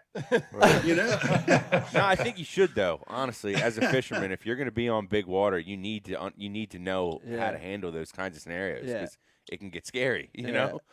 But again, I get your point, Pete. And again, I think safety should come first. But that element of you're alive. Like those exciting moments, dangerous, scary moments. That's a part of the sport that I loved, and I'm glad I got to experience them. Let me remind everybody watching, we've got the world's best tournament director ever, Trip Weldon, on the show tonight. If you've got a question or a comment for Trip, please hit us up. Riz, we got a couple. Let's put a couple through. Yeah, for sure. We got Dr. Kayak on the message board, and he wants you to know, Trip. Trip. I run some small local tournaments locally, and I look up to you, especially when I run the bigger events. Thanks for all that you did for bass. Nice. And he also wants to know, Trip, can you share some light on the situation when Mike got in a fight with a dog on Grand Lake? Of course. Oh boy, that's funny. I really didn't know about the dog until somebody told me about it. Did the dog I protest just him? shrugged it off. That's Mike. It was no big deal to me. But, Now, what was I the appreciate build-up your to kind that? words. Oh, that was a rough day for me equipment-wise, and I did. That was one of those ones where you take your anger and frustrations out on. Usually I do it on an inanimate object. Yes. Usually it's a depth finder that I kick off the front or a rod. But that day, Windshield. right, windshield. But that day, that dog would not stop barking. He was on the end of the dock. I was having a bad day. I shouldn't have did it. It was one of those ones I shouldn't have did. But I did go back the next day. I fished that same little ridge. This was Grand Lake. It was a little ridge, little pre-spawn spot. I went back the next day. The craziest thing, Pete, that dog was still on the dock. The second day I went there, I apologized to him. And when I did that, he stopped barking. No way. He did. That's a true story. That was day 3 that happened. The dog did not bark after that. And to this day, we exchange Christmas cards every Christmas. Beautiful. So, That's awesome. Yes, it's all good. That's funny. Can I ask Trip a question? You've been doing this. You did this 30 years. Yeah. There had to be some egregious cheating that attempted to take place. I read where guys had a false live well in a boat and got caught in some buddy tournament trail, or putting, coolers in, with fish in them, going in the back of a creek, and putting them in their live well. What was the most egregious thing that you saw during your tenure? I guess the most egregious thing that I saw in a bass event, I was not there, it was an open, was the guy had, I think it was an open, the guy had a fish tied to a line, and an angler caught it. You guys remember this. An angler hooked that line in practice, and he reported it to the tournament officials, who reported it to the Game and Fish, and they went out and marked the fish, and then the guy came through the weigh-in line with that fish. Wow. And you couldn't do anything until it's like shoplifting. You got to get out of the store. Right. And so when he weighed the fish, our guy at the measuring table was clued in to the markings on that fish. And it was just like when it came through, he looked at the Game and Fish guy and just tipped his hat, gave him the signal, and the Game and Fish, of course, it was in their hands then. Right. They let him weigh the fish, and the angler stepped off stage, and they made the arrest. Tackled him. Wow. What kind of markings did they do? It was something on the tail, I think. I think they either put The tail or something. punched a hole in the fin or the tail or something, but it was a Wow. clear marking that they knew, and of course, it was fraud and all that good stuff. Damn. But like I say, it was like shoplifting. They had let him get outside the store before they made the arrest. Was this the guy that fished like exposed hook jigs and he would get the jig caught on that line and get it up the line and hook the fish legit, like he would actually hook them, because he had to fool his partner, right? He had to find a way to trick his partner into that being a legitimate catch. No, it wasn't. That wasn't this guy. Okay. No. Wow. That was another cheater. Wow.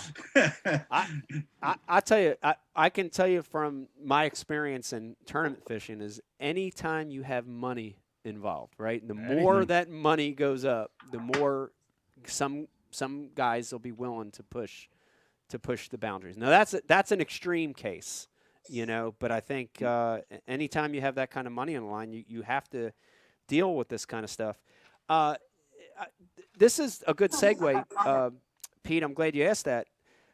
Trip, you guys have used, Bass has used, now other circuits have used it and are using it, the polygraph for years. Mm-hmm. Do you believe that is and was a good system to enforce, some of the rules amongst the anglers? I think it's I've been asked that a bunch. I think it's one of the many tools you have in your tool chest as a tournament director. We had, when I was tournament director, we had great examiners. I did have a couple of squirrely ones that in other states, but most of the examiners we used that we used full time were very good. And there were, like you give the test, and we, how we do it, Mike. We draw most of the time. We do it random. Random draw. Yeah. Random draw, and you got a guy gets in there, and the examiner asks questions before the exam, and you say, "Well, I had a guy come up to me at the gas station and say I need to throw a black and blue jig." Yeah. Well, the damage is done there on info. Yeah. And so you get the examiner would rephrase the question. First question is, did you cut him off? Did you say, hey, I can't get information, Right. And other than the guy telling you to throw the black and blue jig, did you violate the no information rule? That's sort of the deal. But back to your question, I think it's just one of the tools. Right. And I think it's been effective, yes. Yeah. Now, I know the answer to this, but we've got a lot of people listening and watching, and I want you to address it here. And I already know the answer, but over the years, there's always conspiracy theories that, there were rigged polygraphs. I remember, an FLW angler coming back to bass, and there was an incident, and, it was because of the FLW thing. I never believed any of that was true. But how have you dealt with those things over the years? Because that's a tough criticism, Well, your answer is right. They were definitely 100% not rigged. Right.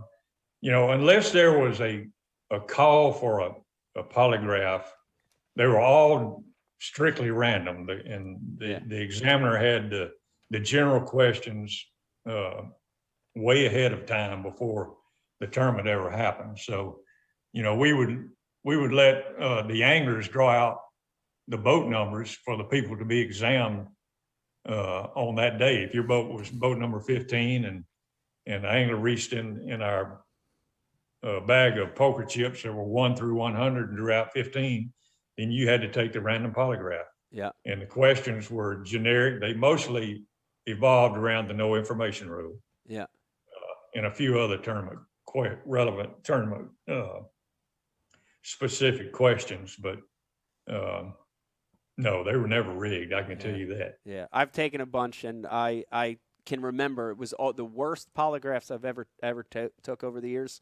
Was I would always get drawn the second day for my polygraph when I didn't make the cut. So I was always so pissed off that I didn't make the cut, and then I had to stick around for the polygraph. I was like, why does this always happen to me like this? Your heartbeat's already through the roof. Yeah, like I'm already disgusted, right? Because I'm not gone on the fish the next day. Throwing action figures out your window. It was like every time. It was like every damn time, I swear. Oh, they're going to get the best of you. Oh, God. That's how it happened. I swear. It pissed me off. I want to switch it real quick and talk about some positive stuff. Tripp, you have worked with bass a long time. You've seen so many amazing anglers, amazing talents come up over the years. From Brian Kershaw to Kevin Van Dam to, Aaron to Skeet. You've seen so many of these guys over the years. Did you know, early on, when you first, were at an event with Kevin, did you know back then that he was going to become one of the best in the world? Did you ever did you know these guys were going to be this good, or did it just develop over time? Well, my history with Kevin, my first tournament was the 91 Classic in Baltimore, which was his first classic. Yep. And so he was a young hot shot, but early on I knew about him. Absolutely. I mean, he was just so good, but a lot of you guys you were one of them. I mean, so many anglers, and I tell people all the time, man, it was a honor and a pleasure. It was honor to just be right there with the legends, Roland Martin and Rick Clunn and Larry Nixon and all those guys. And then I had the great pleasure of seeing young anglers become legends in the sport. So I've been fortunate in my life in the bass fishing world. Yeah, that's awesome. Were there any anglers, Tripp, that were short-lived in the sport that could have been greats?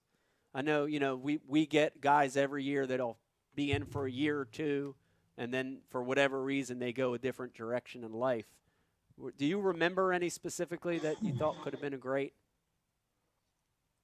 It's none come to mind at the top of my head, but you mentioned Brian Kershaw and being there when he won the Classic, and that was so cool because the Federation was so strong at that time, and when he won, and just he's such a good-looking kid and had such a bright future, and so tragic. I'll never forget the day at Bass when I walked in the office and Don Corcoran gave me that news that he had tragically died in a plane crash.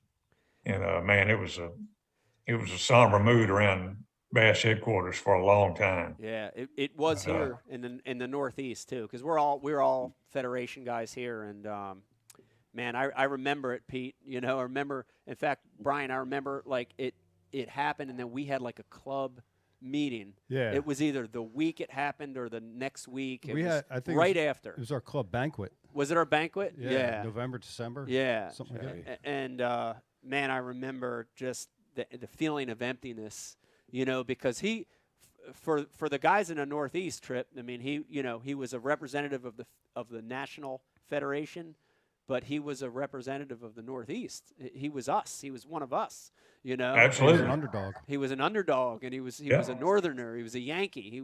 He worked at the freaking ground round, for crying out loud. Yeah. You know, and I remember what a tragedy it was, but it was also an inspiration for a lot of guys. Pete, I know he was an inspiration for you as well. He clearly was. As a matter of fact, every time I see one of those culprit worms, I think of him. Yeah, you or know, the whistle. Yeah. When I see the Oh, the whistle. whistle. Yeah. The whistle. This one right there. You go. There you go. That's awesome. Right Hit there. it. Got it. Hit it, Pete. Yeah. Give it two toots real quick. There you go. Trip. Speaking of powerful forces, you got to spend a lot of time, I would imagine, with Ray Scott, and Yeah. I mean, tell me about that. I mean, you know, the monumental force in this sport created something for us all. Yeah, well, you know, it goes way back really to my childhood in Montgomery, Alabama. And Ray Scott, I grew up in Capitol Heights. Ray Scott grew up in Capitol Heights. So we shared a lot of life stories, you know, about growing up in Montgomery and a lot of the people we knew. And golly, I knew all of his family. He was, when I came on board at Bass, he was emceeing tournaments. He no longer owned Bass. He had sold it to Helen and Carl Dabbs and the Jemison group. And but I'd see him at tournaments, see him at Bass headquarters, and we spent a lot of time together. You know, I was very lucky and I guess in that respect to be around Ray Scott all those years. Yeah, I was fortunate to come across the stage and he weighed me in, and I was, you know, that was a monumental thing for me. And you know, where's the sport going, Trip? I mean, we've got a lot going on now.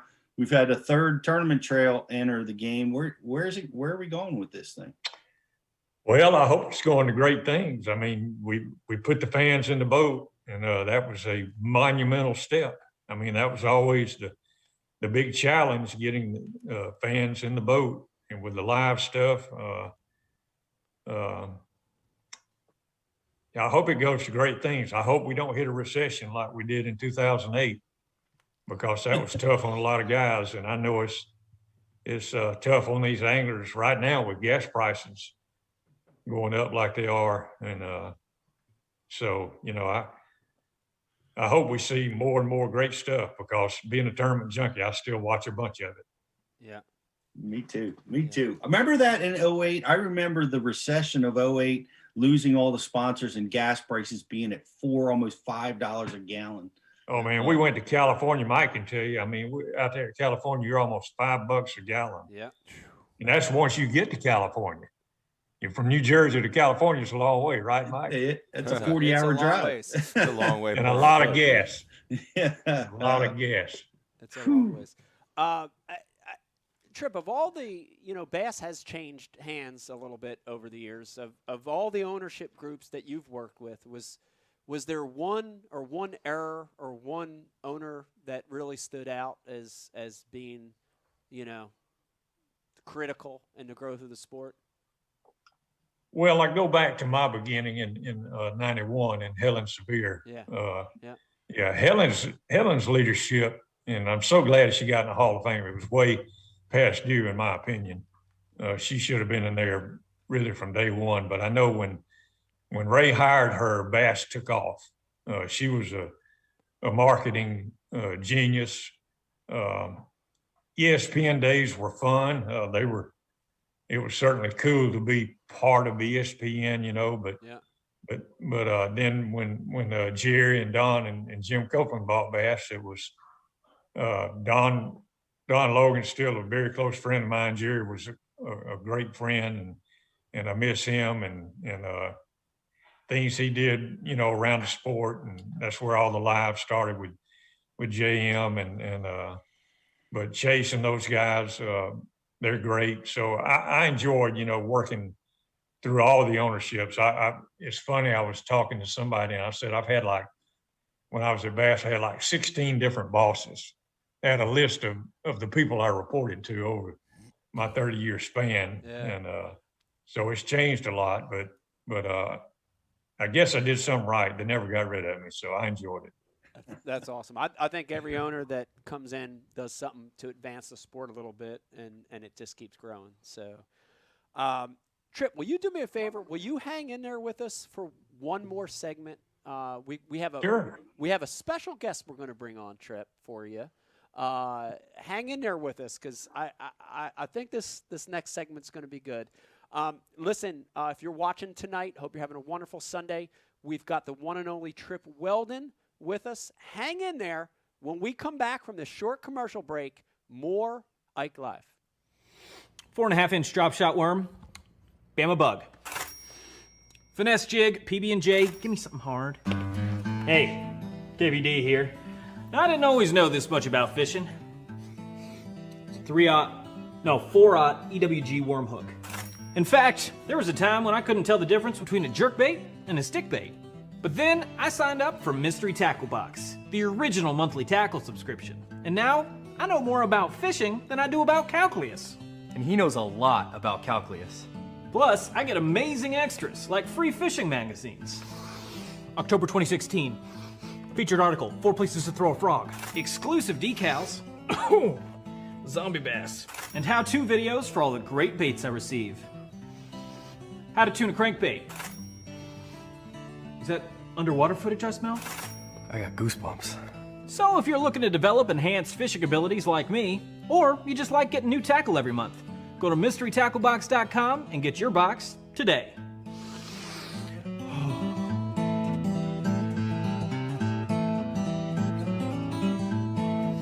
Ooh, live minnows. Is it lunchtime already? Nature's candy. Oh. Is he in my pocket? Time of year, I definitely recommend putting a little bit of this on your soft plastics too. There he is.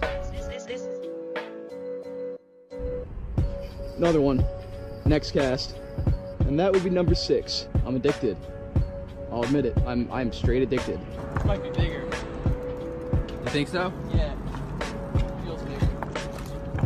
I haven't even seen this thing yet. It doesn't want to come up.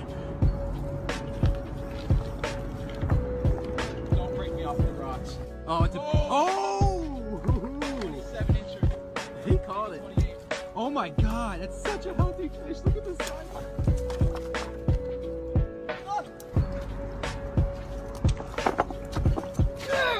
Put a little liquid mayhem on your crappie jig, and look where the stripers get it. You can't even see it, man. That might be a keeper. This is your tackle. Not that kind of tackle. You use it to catch this, or this, or this. You also use this and that and these. This is your environment. So is this. You love it, live for it, but it will turn this into that.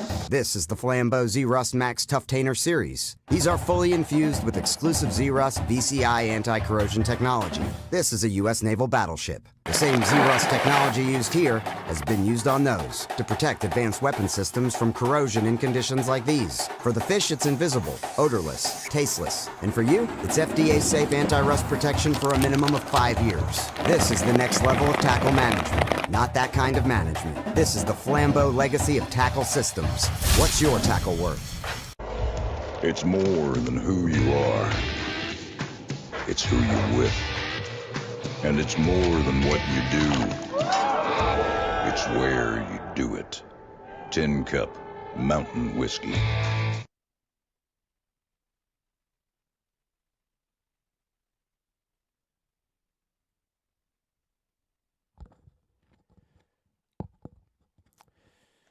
Folks at home, welcome back to a brand new edition of Ike Live here on a glorious Sunday.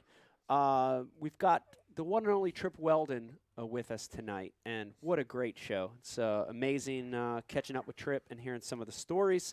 Let me remind you, if you're watching over on Facebook, Please like and share the feed, and you'll be entered in a chance to win the Ike Live gift bag. Load it with sponsor products. Also, we want to hear from you. Please hit us up on the IM. Riz is going to be pushing your comments through, and if you're watching on social media at Ike Live Show, we're also going to get a few of those through here in a second. I want to get Trip back on, and this is an amazing fact I want to throw before we get Trip back on. Listen to this, Brian the Carpenter. Yes. Are you ready for this? This was in your notes, and this is a great tidbit for everybody. In over 50 years of BASS history, right, from the beginning, there has only been 3 tournament directors. From the dawn of time. From the dawn of time. Not including the current tournament director. There's only been 3. Harold Sharp, 1970 to 1986. Dewey Kendrick, 1986 to 02. And, of course, Trip Weldon, 02 to 21. So with that, I want to bring Trip back in. And we've got a really special thing here tonight. Tin Cup Whiskey, Brian the Carpenter sent us this black label, which is... This is special stuff. This is the Tin Cup 10-year. This is the 10-year American whiskey. This is almost like stuff you don't drink.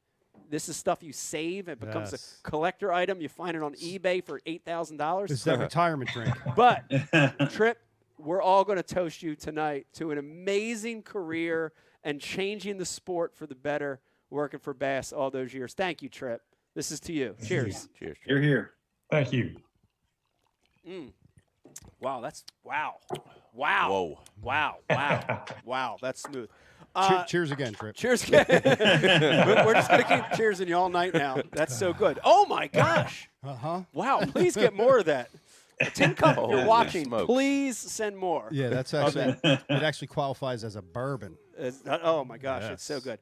It's delightful. Trip, I want to get right into this question because I had this one on my notes highlighted, and this is a good one. And remember, this is Ike Live Show. We don't have a lot of rules here, Trip. There's only one, and you have to be honest. You have to tell the truth. That's the only one. Yeah, we'll give you a polygraph just to make sure. We're going to change it. We're going to turn it back on you. Get him. You have to be honest on this one.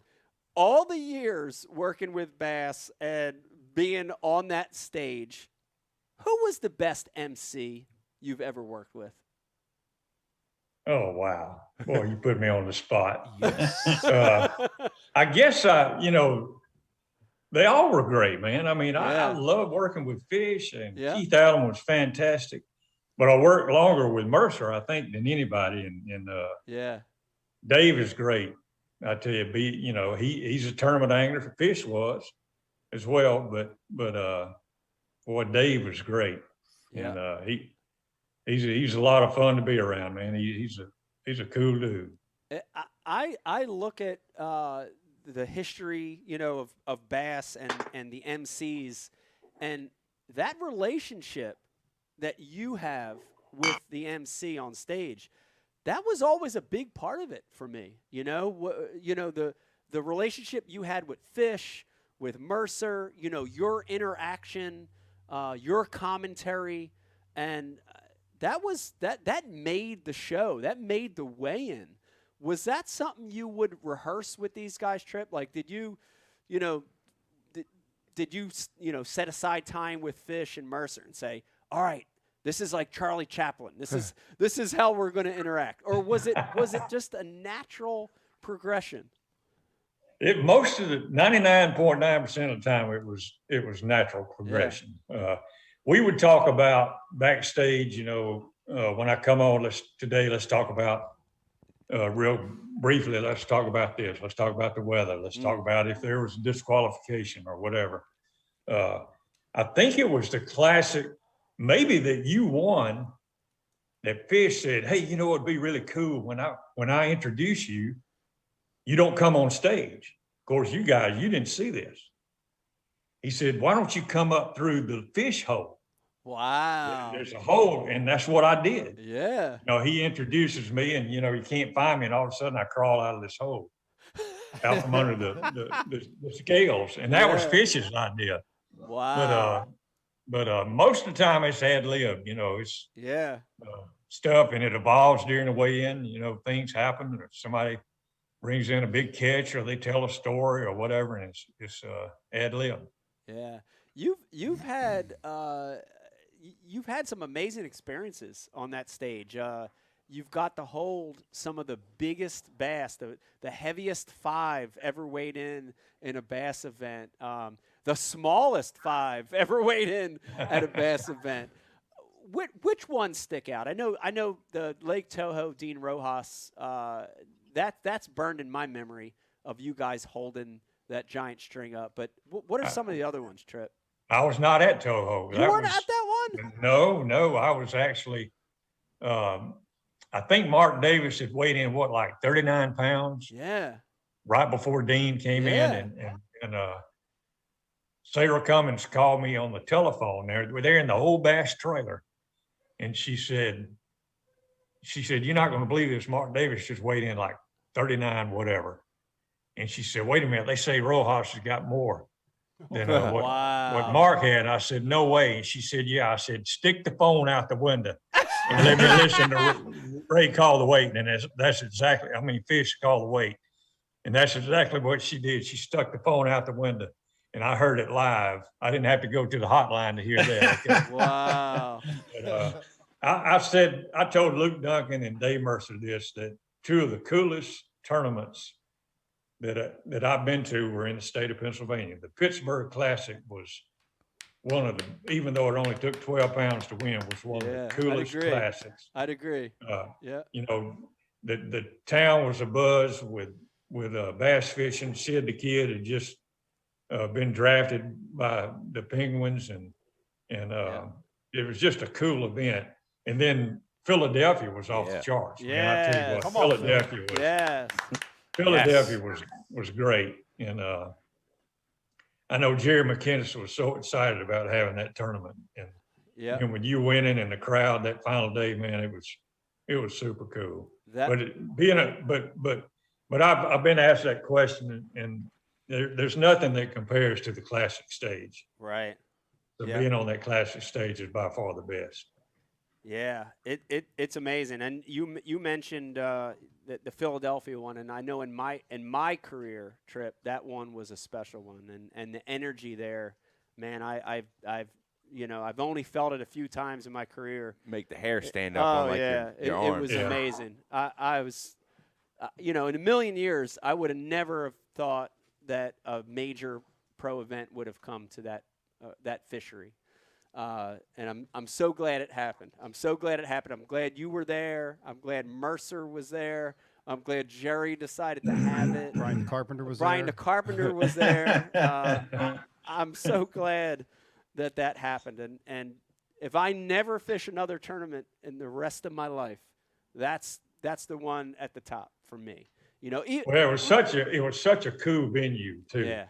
Being right there in Philly and in that amphitheater and all those people packed in there, and the energy level, like you talk about, was, man, it was off the charts. It was so cool. Crazy energy. The classics too, and you mentioned that, but the interesting thing at the classic is I would always get the chills every time I'd come in the classic. My first one to my last one, and then even like last year's the classic that Hank won, I was there working the booths and watching it, and I still got the chills at the classic. There's something special about that event. All right, we've got a special guest joining us. Trip, you just mentioned him, and he's here with us on the Zoom machine. Dave Mercer, yes, joining us on Ike Live tonight. Dave, welcome. Very good. Very good. Well, I'm doing good. I miss you, Trip. I mean, I'll be honest. It's not the freaking same without Trip. I mean, we're the exact opposite. He can say everything without saying anything, and I say nothing while saying everything. And All right. First of all, Dave, first question. I can't believe, where are you? Are you at the Pickwick event? I am. I literally left a dinner that Trip, and you'll understand this. Bruce Aiken is paying tonight, and I freaking left that dinner, which is a rarity, ladies and gentlemen. Trip, that shows you how much I love you. Wow. Well, hey, Mike, just so you know, when they have those dinners, that top shelf stuff you have on the coffee table in front of you, they get into to a little bit of that. So I bet it did pain Dave to have to leave that. No, we don't. No, we don't. All right. They do have to-go cups, it turns out. All right, Dave. Lucky. First of all, I'm glad they let you out of Canada. Thank God for that. Second of all, right before you came on, I talked about the dynamic that you guys had all those years, and it was a big part of it for me was that weigh-in, bringing fish up, whether it was a good day or a bad day. You guys had this dynamic that was unbelievable, right? Trip, stone cold, just business, facts, and Dave Mercer, jokes, prying, like getting stuff out. Give us a couple. What were some of the best moments you've shared the stage with Trip? I mean, it's limitless. Really, before we did this, I was like literally working out. I mean, me and Trip have spent just in weigh-in days, literally over a year of our life together on stage. So you experience all sorts of things. And the amazing thing with Trip is, there's the job thing, but it's your job. And when you spend that amount of time with each other, it's just like being roommates on the road. I mean, you're going to see things and hear things and experience things that you probably didn't want to. Yeah. And I'll tell you the thing about Trip that nobody would ever understand that amazes me. And it's a side of Trip that I consider myself very lucky to have seen is Trip is, like I said, he can say everything without, he's one of those people that like, literally that's one of the biggest things I miss about him. And I think our entire team will always miss is, and it, Ike. I mean, Trip can look at you and number one, make you shrivel. He could also look at you and let you know, hey, man, we're good. Yeah. You're good. We're all good. But Trip is a wonderful mother, too. You would never imagine that about him. And I'll tell you, at a Bassmaster Classic, several times during our, over a year together on the stage, I mean, I got sick or different things. You know what I mean? He's been under the weather. I've been under the weather. But at one particular Classic, 3 anglers in, I got food poisoning or something. Like, I mean, I was fine. I get on stage and 3 anglers in. I'm like, oh, I didn't know. But all of a sudden, like, there is food poisoning. It's horrible no matter where you are. But when you're in an arena surrounded by people, it's not good. And it's so I'm up there and I'm like, well, I only have 48 more anglers left to go. Maybe I can tough it out. And I mean, I don't need an excuse to sweat. So I mean, but I guess I started sweating a little more, and Trip started noticing, and then he's like, he noticed I was getting a little paler than even my pasty Canadian butt normally is. And in Trip fashion, I think he said to me, "Are you feeling poorly?"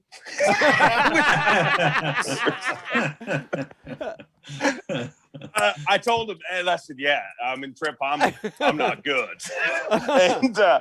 and by this point, Mike is in my ear. They can talk to me, but I can't talk to them other than like nodding and sometimes you can answer a question, through the microphone just without anyone knowing, just through something, you know what I mean? Yeah. But so they get word that I'm sick. But before they ever got word, Trip got word to them. But I mean, Trip was bringing up buckets of ice and like all these rags with ice. And I'm going to tell you, I went from feeling so alone and like literally thinking, man, I am going to either crap my pants, puke both at the same time or pass out on the Bassmaster Classic stage, and you're just like, so this is what I become, the guy who died on this classic stage.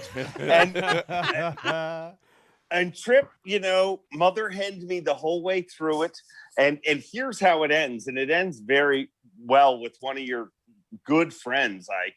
I don't know if you've heard this story, but the picture of it survived for a long time. But so we get in anyways. Mike Iaconelli and everybody in my ear knows that Mercer's sick.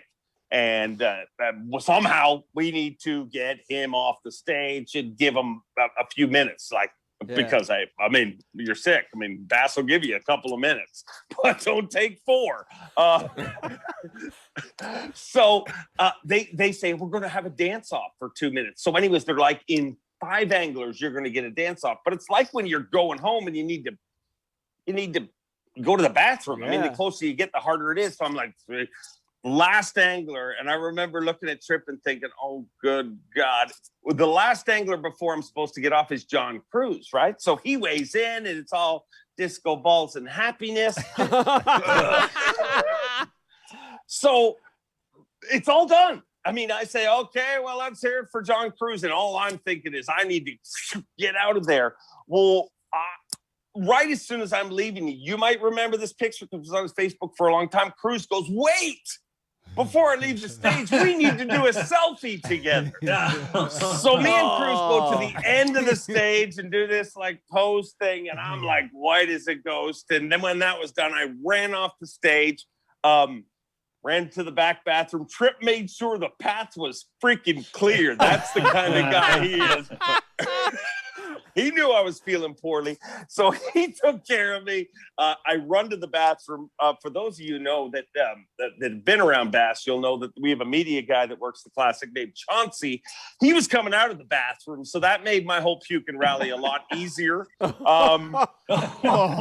later, I wiped it off, took a breath mint, got back to work. You did the second half of the way in, but if it wasn't for Trip, there is no way I would have made it through that.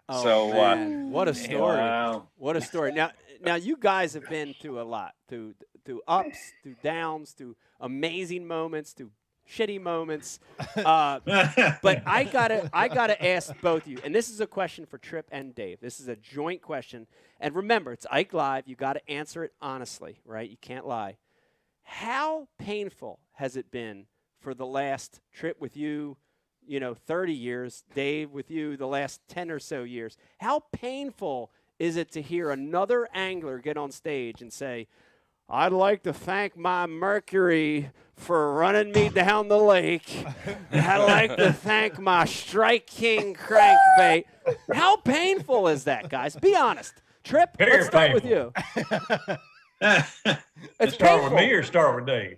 No, let's start with you, Trip. It's painful, right? It's very painful. And we didn't, hey, listen, Dave and I didn't have to say one word to each other. We just give each other that look because we know how painful it is. But to his credit, he could work through it and make light of it. But man, it was very painful.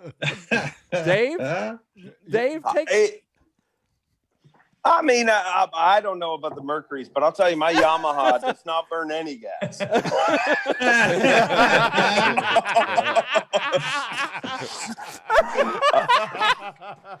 Oh my God! Somehow I think I just got myself in trouble. But anyway, I mean, that is painful to listen to, but people are trying to pay bills, and Iaconelli, you're no freaking different. You did the same crap, okay? You're about board made gasoline, okay?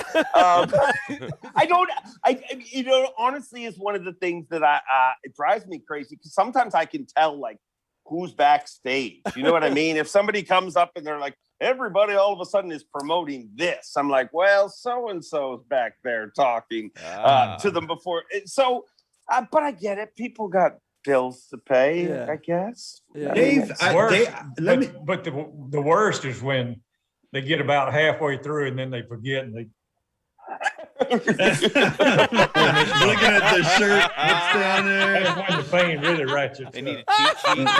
And They then fire a Trip, note and card then out of their Trip, they, pocket.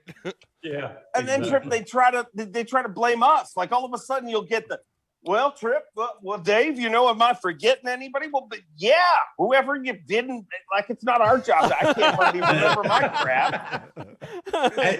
As a guy who many times has credited my boat and motor for driving me up and down the lake on stage, what do you recommend? What's the answer? What should a guy coming across that stage be prepared to do and say to entertain and inspire or educate? What do you like? What do you want to see guys do? I like seeing Trip. Some of the anglers are very savvy in mentioning their sponsor in a sentence, talking about their day. Yeah. And I'm cool with that, and I get it. I mean, I know the sponsors are pounding on you. You got to mention me on stage. You got to mention me on stage, and I get that part. So I like seeing those guys that are professional and savvy about the way they mention their sponsors. That's what I like. Yeah. Dave, chime in on My advice has always been the same, and be real. Like, honestly, everybody, not everybody's Mike Iaconelli, not everybody's Gerald Swindle, not everybody's Takahiro Omori. I mean, there's some amazing, like, you look at people, like, I look at somebody like Talk, and I'm like, that dude was a genius at using any disadvantages he has. And Marizo, another guy who literally, like, I mean, people loved Marizo when he weighed in. Like, so people will use things and say, well, I'm not good at public speaking. I'm not. And I use examples like that, be real, be yourself.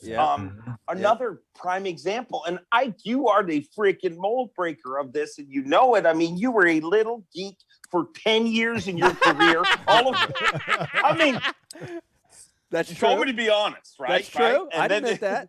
Yeah. And then all of a sudden you were about to quit and you won a big event. You were like, holy crap. But you still didn't really care, but you had lots of money. So you were like, I'm going to be myself. And then guess what happened? Mike Iaconelli became what we all love as Mike Iaconelli, and what all you guys, and I mean you guys by his friends, always loved about Iaconelli, the real Iaconelli. You probably all drove you guys crazy when you saw Ike being what the industry probably, or what all of us think the industry wants us to be. You know what I mean? Yeah. And when he had his Fighter's shirt another tucked in. example of that.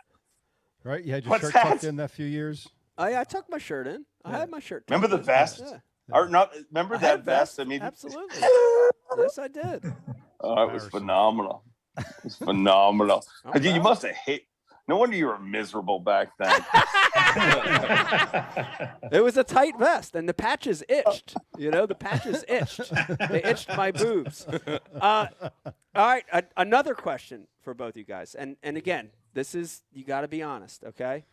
I love this couple because he's an amazing fisherman, and she's a supportive wife, and a family that travels together. Trip, you've been there for watching Vegas grow up, and you've been there helping Becky a lot when she needed help, so you know how important families are.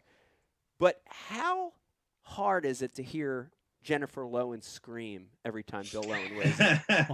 Be honest. Trip, let's start with you. I just turn around and face the other way. Dave, you heard it today, so let's get an update. I hear it every day, and honestly, I mean, I like you said, I love them. I love them too. It's loud. It's loud. And I mean, Jennifer knows. I mean, I think I've made enough jokes at the Night of Champions that have probably got me in trouble over the years. But I will say, we're supposed to be honest, right? Here's the best part about that, guys. And Trip will never tell you this because he's way too much of a gentleman. But the best part about that is if you watch some of the wives that are generally sitting in the crowd, like they know the beginning. I mean, they hear the same crap every day. So when they hear from Brookville, you see wives all of a sudden, they prepare for the moment. I mean, but hey, you're cheering, right? It's a passion. Yeah, I love Jennifer and Bill, and the thing is, it's coming, so it's you're not blindsided by it. You're prepared for it. So no, I love it those. coming. I love those guys, and I'm glad she does it. But I remember, I think it was like his first or second year on tour when all this started.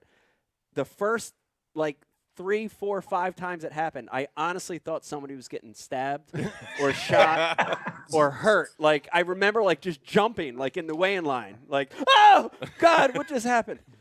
All right, here it goes, guys. You ready? I've got a top 5 list. I need both of you to answer it. It's Ike Live. You got to be honest. Starting with Trip. Wait a second. Do you have a lot of honest guests? Like, No, every question, you're like, what? Have we not proved we're being honest Okay, here? you have. And here they go. The happiest guy that you've weighed in over the years. Trip? Ooh. The happiest guy. Ooh, the happiest guy. The Golly, happiest man. guy. Can't wait for You're the talking question. Dave, 30 jump years in. of weigh-ins, man. Dave, jump in if you can think of one. The happiest I got one guy. right off the top of my head right away, and it's a guy I deal with every day now, Jeff Gustafson. Yeah. I mean, yes, Gussie. Yes. Yeah. He is.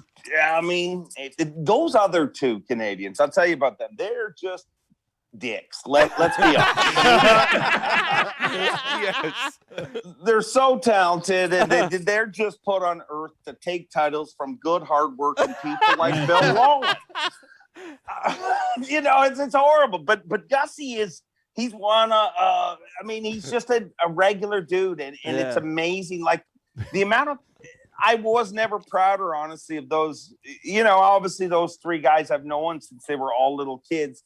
But I was never prouder after Gussie, won this last one, and the amount of media that told me, like the beginning of this tournament, they're like, Gussie called me, photographers and people like that. That he's just a special dude. So yeah, he loves every moment of it, and even when he sucked on day 1 this week, he smiled. Yeah, that's awesome. Yeah, some guys, you've got those guys that probably never really think they're going to win an event, and they win it, and it's life-changing for them.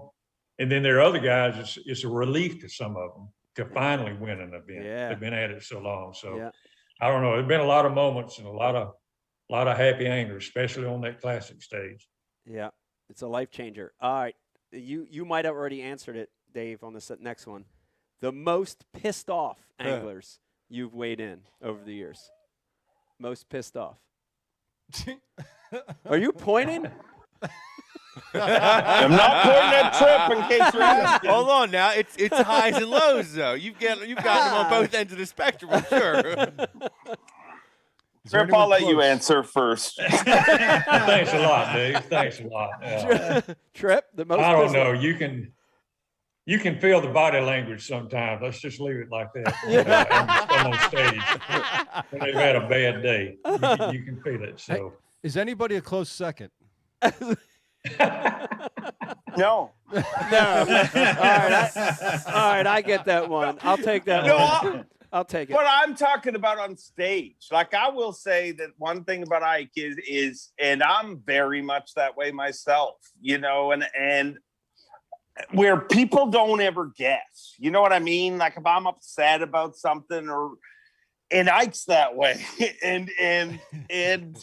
but I will say, like when you get away from that moment, you're also one of the coolest dudes ever to even talk about the tough moments. You know what I mean? Yeah. Like you have, I mean, I think you're delusional a lot. Don't get me wrong. I mean, let me tell you the best Iaconelli story ever. And I don't even know if you remember this. And Oh, no. Trip, I've told you this because we laughed about it, but it was happened at you said, be honest. It happened. It happened at. Look how honest I am. I wore glasses for this interview. I look studious. Yeah. It happened at. So the night the few days before the Classic, we do a bunch of interviews and Ike obviously knows, he goes through the whole thing, but you go into an interview room and there's a bunch of cameras and lights, and that's where you do the, how much this would mean to me, interviews, the emotional interviews. And so some years we have more time, some years we have less time, but I remember one year we had a long time and we talked to Ike about a bunch of things, and Ike did an interview and he talked to me about how he thought it was normal. He said, it's good to exhale the bad. Yeah. And he said, if you smash something, you smash something and you move on. And you move on and it's gone, right? Right. So I don't know if you remember this, Ike, and it never was part of the interview, but I said, Ike, you just had a little baby boy, beautiful baby boy, Vegas, just a year or two ago at the time. Yeah. I said, let's say a couple of years from now, Miss Pac-Man eats him and the video game goes bad. If he just kicks the shit out of his door, is that okay, Iaconelli? I remember Ike saying, well, I mean, you got to get rid of, I don't know what his excuse was, but. Let me just tell you, thank God Vegas got Becky's jeans on that one. Because that dude, I've boat captained now for him for 2 years in the junior federation and the junior nation. That dude has Becky's anger management. Like he doesn't get frazzled. How about the other one? Stella gets frazzled. Stella has mine. Stella's pissed off. Vegas is Becky. Thank God. And your dog took after the Grand Lake dog. My dog took after. I know. He stole my damn socks earlier in the show. And just to mention on that one, the most pissed off. I want to tell you though, every time I came on stage, there were a lot of times I wasn't happy, but I would always, Dave and Trip, I'd always weigh my fish. I'd always get up there and at least say something. I'd say a word or two. Probably. My first year at MLF, I was so pissed off in one of the tournaments.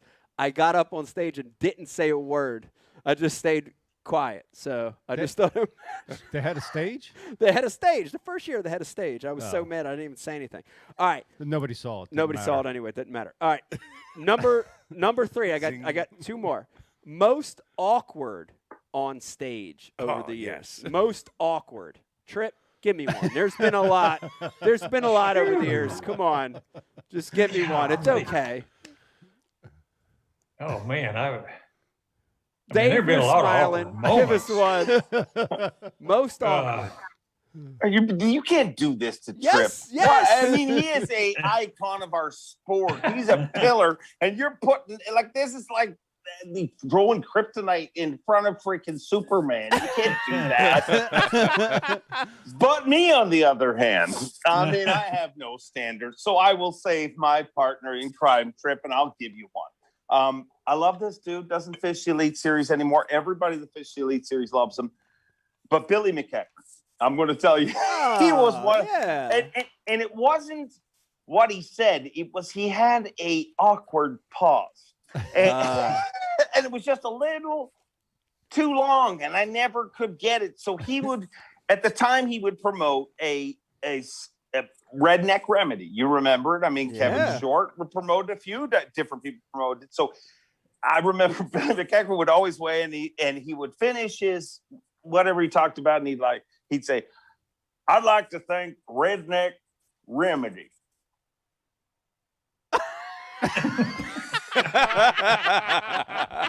And right about this point, I'd go, "Well, thank you," and he'd go, "It's a skincare ointment."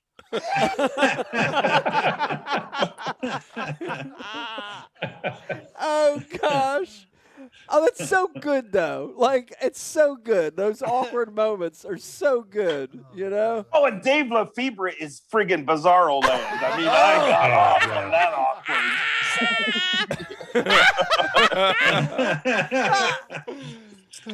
Salute. And Ish. Oh, yeah, Ish. The Ish. Go ahead. Those 3 names are on the message. Well, it's Ike, Lefebvre, not for awkward, for pissed off. It's Ike, Lefebvre, and Ish Monroe, top 3 coming through. Wow. Awkward and pissed off. A double. All right, I got two more. I'll keep going. The worst English that you've had over the years. Trip, this is an easy one. A lot of Japanese anglers have graced the stage of BASS over the years, some with better English than others. Worst English over the years. Good day, mate. Good day, mate. No, I've been fortunate in my life. I had a mother who lived on me for proper grammar. So sometimes I cringe at the grammar I hear on stage. You never end a sentence with a preposition, like where are you at? There's no, where are you? So I don't know. And I tried to convey that to the anglers with their presentation on their presence on stage. Yeah. So they impress their sponsors, not only the fishing public, but their sponsors. So I don't know. I've heard some pretty bad grammar moments, I guess, through the years. So it's not where my bitches at? Where are my bitches? Right. The brown starfish nominated Cajun Baby for the. Cliff Crochet as worst English. Dave, you want to jump in on worst English? Worst grammar? I got nothing for that. I mean, Okay. Cajun Baby, I mean, you can hardly understand him and on a good day, but I mean, that's part of, I've always said that I wanted to have him as a guest on Facts of Fishing, and we never worked it out because actually he was supposed to come on a show, true story. And this has been backed up because he has like 47 children. He does. But That's this true. is a true story. He was supposed to shoot a show and it was all set. But he would have had to stay a couple of days after Waddington, and he wanted to go home and make what he made, his beautiful family. Make I more guess. babies. Yeah. Make So more he didn't babies. make it on that show, but I always wanted to have him on the show. And I said, if you come on the show, I'm putting subcaptions for everything you say. Oh, God. Oh, God. Absolutely. Oh, man. All right, last one. This one's the easiest out of all five. Most long-winded that you've ever dealt with over the years. Ooh. Most long-winded that you've dealt with. Trip, you got one? Dave, what do you got? I'll let Dave answer that one. He's the guy with the mic in his hand.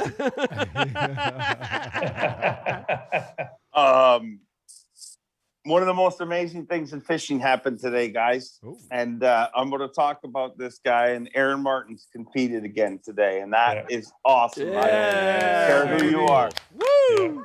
Let's go, Aaron. Let's Keep go. fighting, baby. Dude, that dude can freaking talk. And I loved it. I mean, that's what I love about Aaron. Like, if you put a mic in front of him, he just doesn't stop. Like, I've tested it. As long as you leave the mic, he's just like, he just, well, bro, okay, sure, you want to keep talking? Like, he just doesn't, he won't stop. And I guess I realized I realized it when Leslie once said to me, she said, would you stop doing that thing with Aaron? And I'm like, what thing? Like, I'm like, oh, here's another angler wife yelling at me for not doing my job. Which Becky never did. Just so you know. Not that. But and I love Aaron and Leslie. Obviously, all of these are jokes. Yeah. But I guess when I would go ahead, Aaron is long-winded, but it's beautiful long-winded. Like it is. Yes, he works. Yeah. He's worked for us at Bass University, Pete. You know, and we set up the seminar topics, and we're like, okay, Aaron, you're going to talk about the fish head spin on your first seminar, and 2 hours later, he's talked about fish head spin, spinnerbait, jig, crankbait, tying a leader, knots, how to trailer a boat, what shoes to wear. And it's beautiful. It's the most beautiful, random Oh, my God, I know what you mean. His teasers are so hard to cut. And I say this in a loving way. This is not making fun of him. It's beautiful. I love it, you know? Oh, that's great. Let me tell you my latest Aaron Martin story, and this is a side people probably don't see, but he's reaching out to me the whole time I'm going through chemo treatments with all that he's dealing with. Yeah. You know, that was pretty special to me. It meant a lot. Yeah. And we're texting back and forth. He thought I was taking my treatments in Birmingham. He said, hey, we can what day do you take your treatments? We can hang out together. You know, when I'm taking mine, we'll visit old times. And so, you know, Wow. which my treatments were in Montgomery, but that's the side of Aaron that he's a Wow. That's special dude. awesome. It's so That's good. awesome. We So love that. good to see him out Yep. there competing. Yeah, that's Yeah. so cool to hear that. I gotta change the momentum of this a little bit, and this is a great segue talking about Aaron. And this is a rare opportunity for me to have both you guys on Ike Live Show at one time, and I wanna talk about this. How hard was it? And let me preface it by saying it was hard for me. How hard was it during the era when MLF was created and guys left Bass, and in keeping context that there was a bigger reason why guys were leaving, right? How hard was it for you guys during that time? Because again, let me say for me, it was the hardest time of my entire career.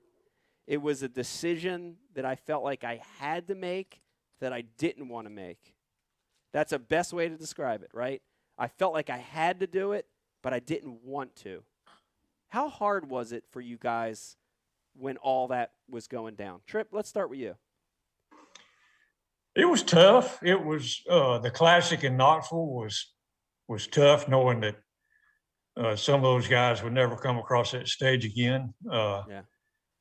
To be honest with you, I will tell you there were probably some anglers that needed to move on. Yeah. And I've said that publicly. I don't hide from that fact. But it was tough. These are guys I've been around, you know, half of my life. Yeah. I mean, I've been with Bass 30 years, and for 28 of those years, I was around a bunch of those guys. And you know, you're not just a tournament director and an angler. You become friends. You see the kids grow up. Yeah. So Yeah. some of it was tough. You know, I'd be foolish to sit here and say it wasn't tough. Yeah. Dave, do you want to jump in on this? Because it you know, I think for me, I can tell you, I'll give you an exact time when it really hit me was when I was at the Classic that Hank won last year. It really hit me there. Because I got to see you guys. You guys were working. You guys were hustling.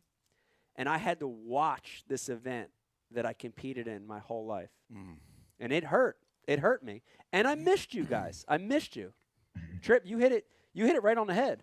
It's like family, right? You miss the people that you have been around since I was a kid. I was in my fucking 20s when I started at Bass. I missed you guys. I felt that. It was hard. Dave, jump in. How hard was it when all this went down? I agree. I mean, I've always said it was really hard. I mean, and it'll never be the same. To be honest, it'll be totally different, but I think it's okay to say it'll never be the same because we all experience, so many of us, and for so many years, we all experience so many different things together that can never even be repeated. You know what I mean? Yeah. Like that, even as simple as that Philadelphia moment. I mean, that is something that is going to bond all of us forever, but it can't ever be repeated. You know what I mean? Yeah. And that it's so, it's tough. I mean, we were a group of people that I never expected to not work with you, to not work with Kevin, to not work with Ott, to not work with, the list goes on and on. I mean, these were people that I expected to spend the rest of my career with. So yeah, it was tough. I mean, and I think it'll always be tough, but I just, it's just a kind of a crappy deal that everybody, you know, like outside of all the bull crap and jokes and Boyd impersonations that I do on a weekly basis, these are people I love and people who are friends. And I've always said from the start, I almost haven't judged people as much, you know what I mean? Yeah. On their reactions and how they dealt with it. Because if you get one wrong text you get one wrong phone call. All of us, we know that. Nobody's going to ask what league you're fishing or where you're at. So yeah, to put it in perspective, it's very tough, but I also I've tried to not overthink it too much too, but it sucks to go through, I think, for all of us. But yeah. I mean, thankfully, I think it sucks for some others a little more. Well, here's the good I'm news. biased, sorry. Yeah. Here's the good news. And Pete, I want to have you chime in on this. Here's the good news. I think bass is doing amazing. On in its own right. They went on, and bass is doing great. There are new guys. There are more opportunities for new guys through bass. I think MLF is doing great, right? And there are guys there that are excelling. So I think the sport is okay. Would you agree with that, Pete? Now we're 3 years, 4 years into it now. Would you agree with that? The sport being okay? Yeah. After the fracture? Yeah, I mean, I get. We didn't. What was interesting when this split happened? We were watching the MLF stuff and then the Bassmaster stuff. We're like, none of us really knew which way it was going to go. Like, are the fans going to, where are they going to go? So I would watch both tournaments and try to figure out what was going on. And I'm like, man, I loved watching those MLF guys fish. And then Dave and the Bassmaster crew get out there and I'd be like, oh no, that's the best thing to watch, and you just flip back and forth, but it's the sport's expanded. There's more people in it. I don't know how this is all going to shake out, but I got to say, you guys, are doing fantastic. It seems like Bassmasters is really thriving right now. Yeah. Wouldn't you guys agree? I would. Yeah. I truly am like just a fan of all this. I mean, Brian and myself, I guess we would be the most kind of out of the circle as far as this goes. Like, we're not bass pros. We never have been. And like you said, Pete, I enjoy watching all of it. But I guess it's something about that when I started watching fishing and started, following it, it was Bassmaster. That's all I had. Right.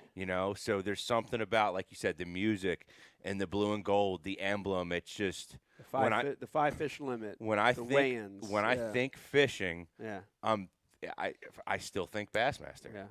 Yep, that's embedded in who you are. Let me remind everybody, we have an amazing show tonight. We have 2 iconic people of the sport on right now. I can't say it enough. Trip Weldon, Dave Mercer on with us. If you have a question or comment, please let us know. Riz, let's patch a couple through. I know we're way behind on getting some comments through. Yeah, it's been an action-packed night on the message board, and it's really been a fun show too. But the first one is Dave, the Wawa Hoagie lady wants to know why you never answer her FaceTimes anymore. And by the way, she is from New Jersey. And she's probably a he, so you're not in any trouble. She might be a he. Yeah. She may have been a camera boat for you. Oh. A Wawa Hoagie lady? I don't know about the Wawa Hoagie lady, but hey, I'm welcome to accept FaceTimes from any pseudo ladies. The road's a lonely place. You might just tell her you have a flip phone. I mean, I answered this one. Yeah, you did. Yeah, you did. Sure. And Jacob Turner wants to know who was between Mark Davis and Todd Faircloth, who was the slower of the talkers. That's a good one. That's a good one. Trip. That's a tight race. That's a tight race. That's a tight race, but I'm going to give it to Mark Davis just because I do a little segment pre-COVID. I used to do a segment on bass called 6 Seconds, and now I'm not allowed to be anywhere near anglers. So hopefully we'll get back to doing that. But I do a segment called 6 Seconds where you get 6 seconds to answer.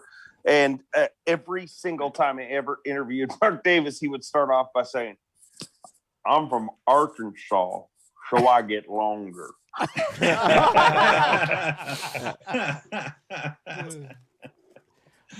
I checked. I'm looking here, and I've got one from Instagram, and this one's Ed Sekula chiming through, and this is a question for both you guys. And Ed wants to know, who were your favorite co-workers at Bass over the years? Trip, let me start with you. I know there's been a lot of co-workers you've worked with that are awesome. Favorite co-workers at Bass? Well, I've said this, that one of my proudest deals was the longevity of our staff. I mean, we have everybody on the Bass staff is getting close to 20 years or more. So Chris Bowes, Gretchen Shepard, Chuck was there over 20 years. But if I had to pick one favorite guy, it's the guy I kept his picture up on my bulletin board after he passed away, and that was James Pooley Dawson. Yes. He's one of the coolest. Right around. Pooley's one of the coolest guys. Right? We love Pooley. Same time. He was real like a close father. to the Philly event that he passed. He was like a father figure to a whole bunch of us at Bass. Wow. He was Pooley was awesome, and I want to tell you my story real quick. I fished a invitational at Okeechobee. Pete, you fished the same one, and I want to say it was like late 90s, 97 or 98, and I caught a bass in that tournament that regurgitated a snake.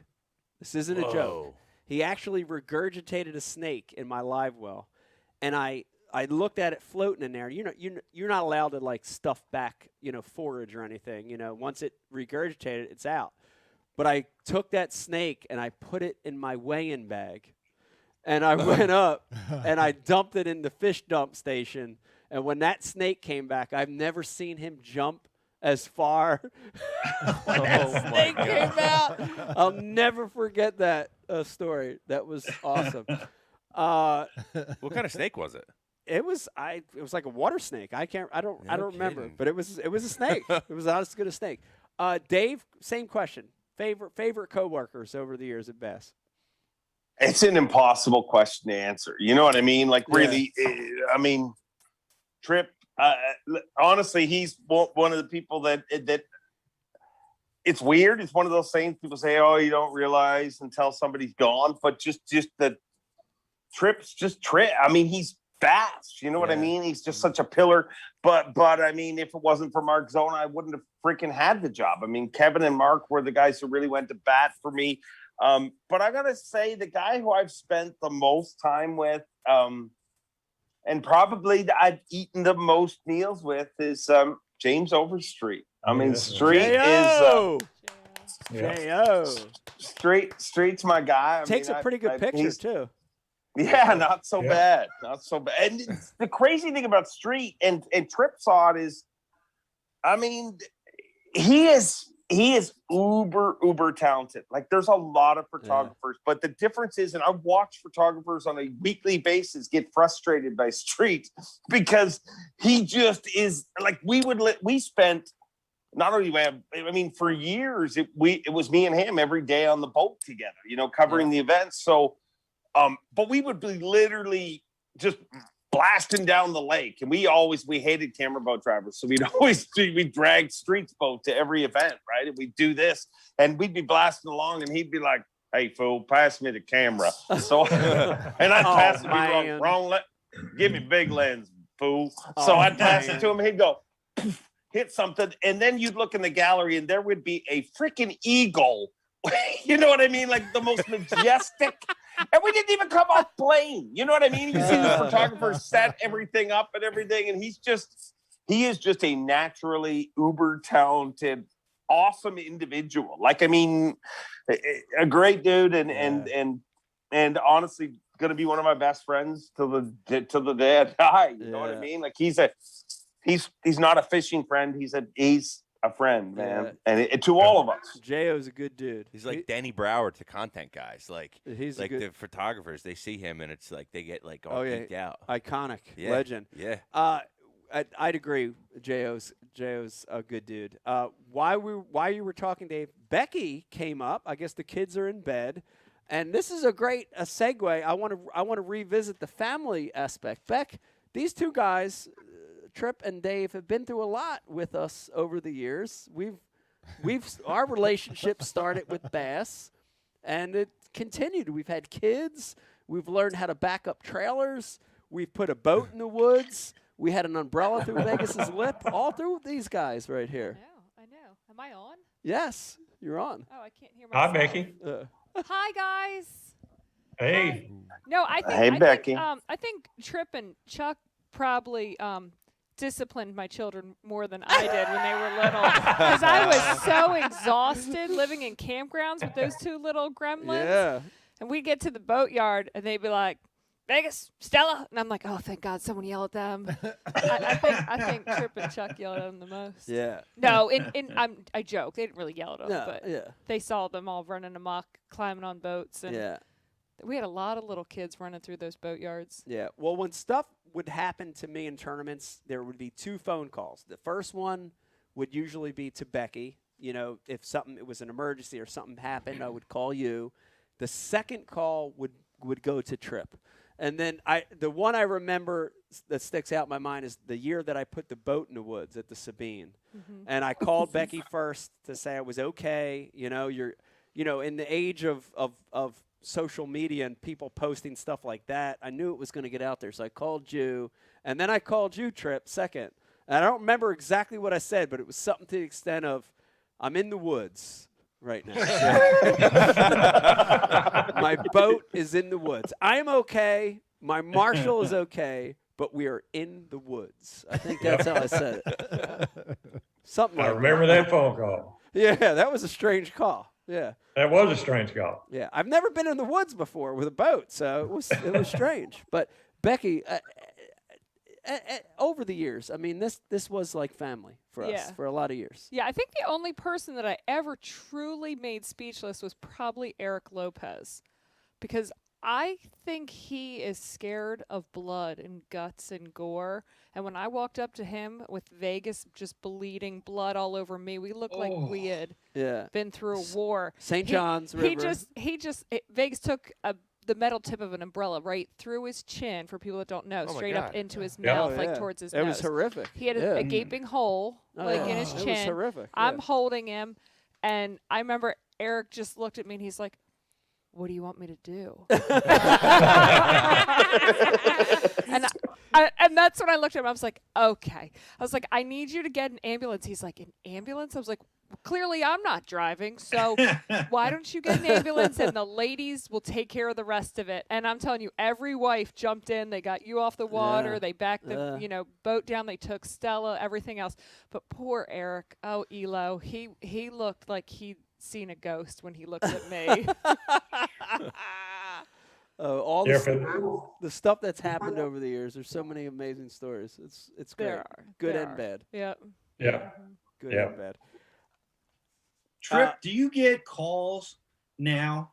They're like, oh crap, Trip, the wind's blowing from the east.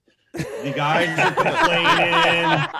What do we do? What do we do? Yeah, that's a great question.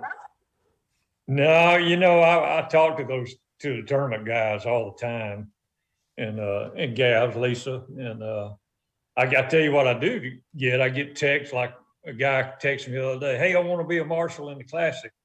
I texted him back. I said, just so you know, I'm retired. You need to contact Lisa. I get those kind of calls. So I told him earlier, Dave, I said, I miss being around the team and all, but I sure was glad I wasn't in Florence, Alabama, trying to make the call on the weather and high water and all that stuff. So it's nice to be a couch potato and look at it on the internet and watch it like a junkie, like a tournament junkie. I wouldn't have canceled that day. I don't know what they're doing over there at Fast these days.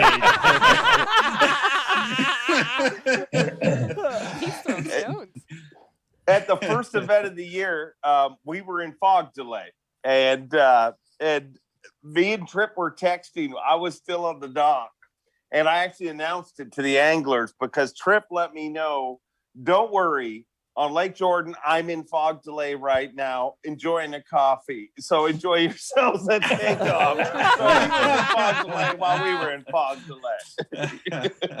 But I will say this, guys, and Trip, you got to know this, because I'm telling you, and I told this story on live, but it blew me away. It was one of the things that really shows how special Trip is. So we're in Palatka for, to kick off the season. And I go down the elevator and I'm riding it with Craig Lamb. And it was the first day of the season. And it was the first day without Trip Weldon. So the elevator doors open, and in this luxurious Hampton that we stay in, which I am in, I love the Hampton. I got mad Hampton points. But while we're in the Hampton, the doors open and there's nobody in the kitchen area, right? And Craig says, how different this is than last year. Because if you remember, last year we had a bunch of delays in Palatka as well, but the entire kitchen was full. And Craig says, well, maybe that's because of the weather. And I said, no, it's not. It's because of one person. And it really was. It had nothing to do with the weather. Because here's the difference. The year before, we were dealing with weather, but Trip was sitting in there. So every single time that elevator door opened, and every single one of us, no matter what department, whether it was an angler, whether it was media, no matter what person it was, we saw Trip and we were like, we're okay to stay in here and have breakfast. because Trip wasn't there, everyone's like, well, we better get to the dock. And that's really the amazing thing about Trip. Yeah. I mean, he is what your stereotypical amazing leader is. And that's what I will say about Trip. He led through example, and I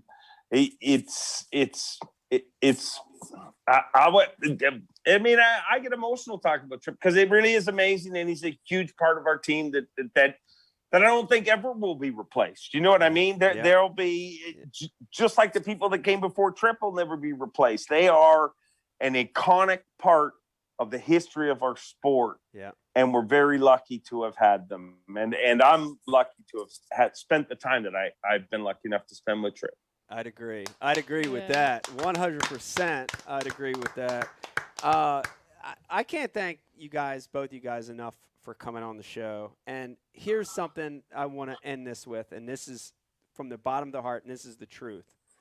Both of you guys, Trip and Dave, both of you guys, we talked about some iconic people in the sport. We talked about Ray Scott, Helen. We talked about all these amazing figures that changed the sport, that shaped the sport. Both you guys have done that already, and both you guys will be in the Fishing Hall of Fame. I promise you, because you're that important to the sport. I cannot thank you. Becky and I cannot thank you enough for the years we spent with Bass, being a part of that family. It's our life. It's who we are. And I can't thank you guys enough for it. It just means so much to us. So thank you. Thank you from the bottom of my heart. Thank you, Mike. Thank you. Thank you. I look forward to seeing you guys down the road somewhere, maybe at the Classic.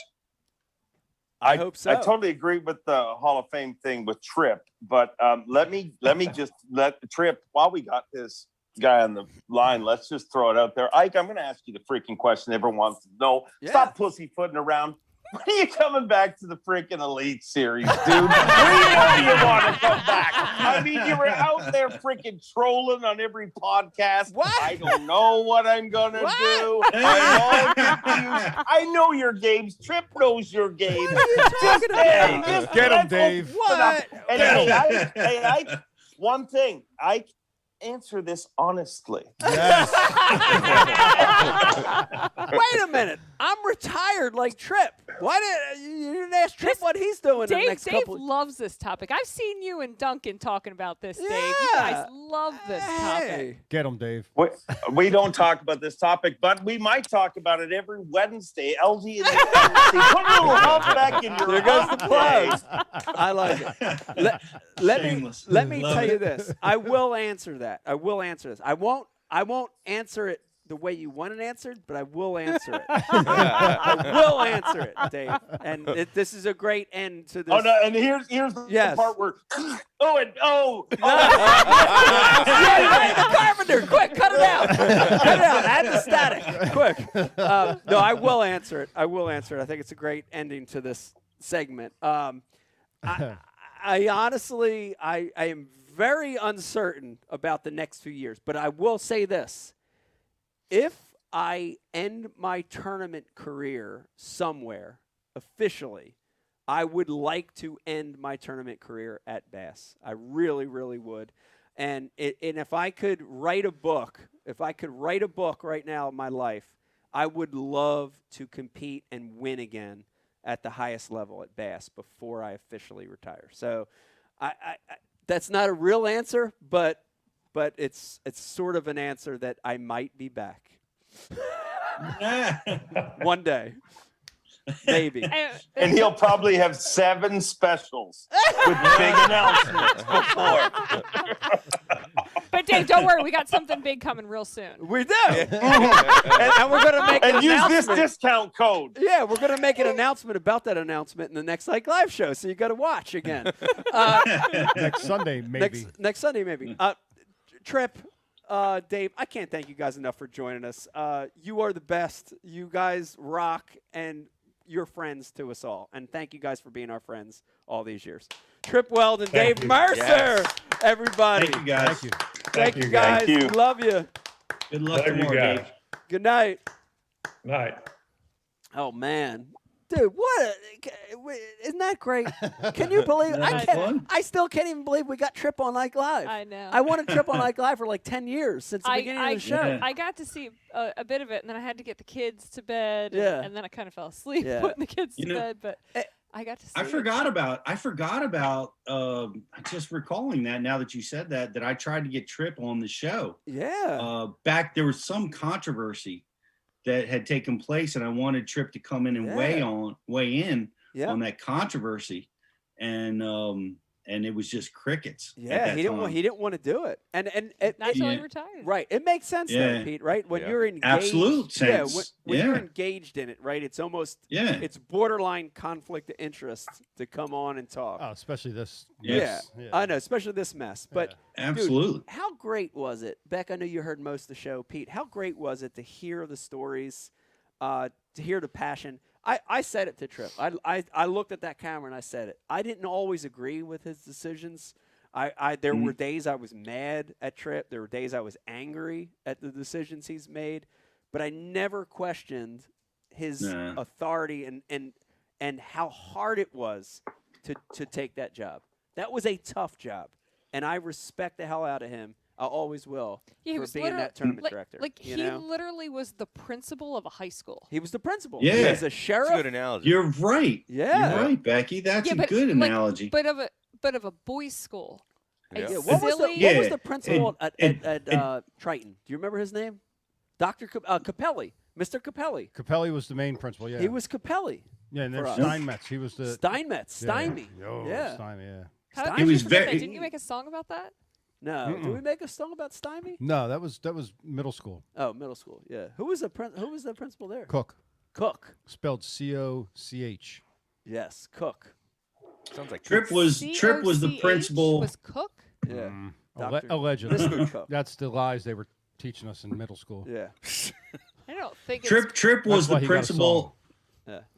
Trip was the principal of a very dysfunctional high school Yeah. of all men wearing weird uniforms. Yes. Boats that don't burn gas. He was. But he'll always be an iconic part of the sport, which is really cool. And he does belong in the Hall of Fame. I hope he gets One of 3. Yeah. 50 years of bass, and he's one of 3 tournament directors. One of 3. Yeah. Not including the current. Well, tournament there is. director. I don't think they've named an official current. Oh, is that right? Okay. I don't believe. Oh, okay. I didn't know that. Okay. That's cool. Can you imagine I sitting don't up? know. I don't know anything. Can you imagine sitting up sweating over those decisions? Like, tough. All right, you can have one hook, maybe 2. Yeah. But only one blade, but it can't have multiple baits. Yeah. Oh my God! How do you sit up at night? Tough. Trying to solve those things, Tough. Tough decisions. I mean, the disqualification portion of it and the penalty portion of it has got to be the toughest. That's the toughest, especially when you're dealing with like situations of Sabine where there was off limits and he said and then some he of those said waterways are those rules are so gray and like, and then you're Just getting a bunch of intertwining canals. Like, yeah.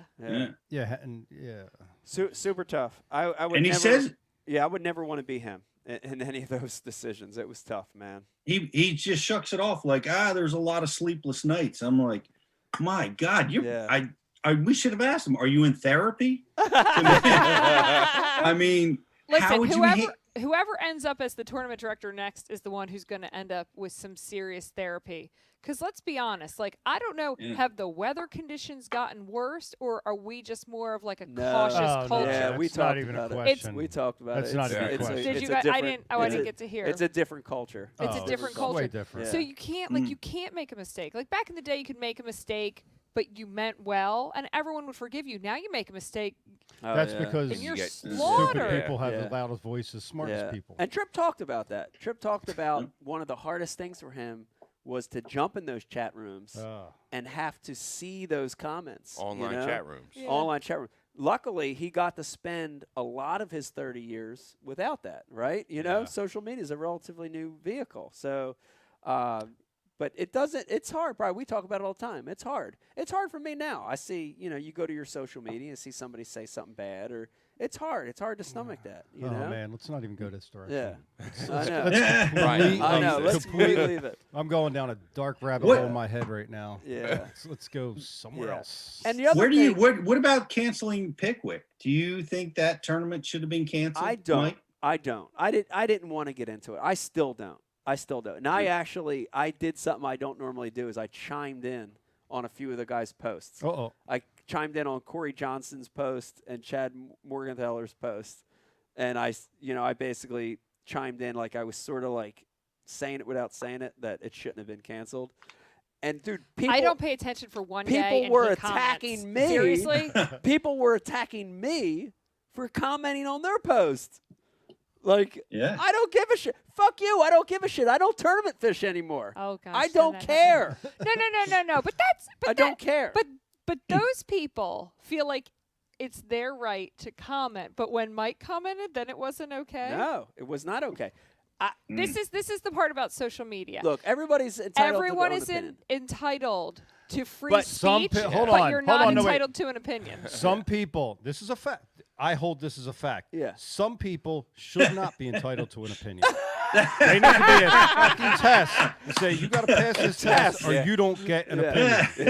And there's a lot of people. We would save a lot of problems. We better change the subject fast. All right, but here's I'll change the subject. I'll change the subject and get back to the real question, Pete, which I'll throw back to you, which is, should that have been canceled?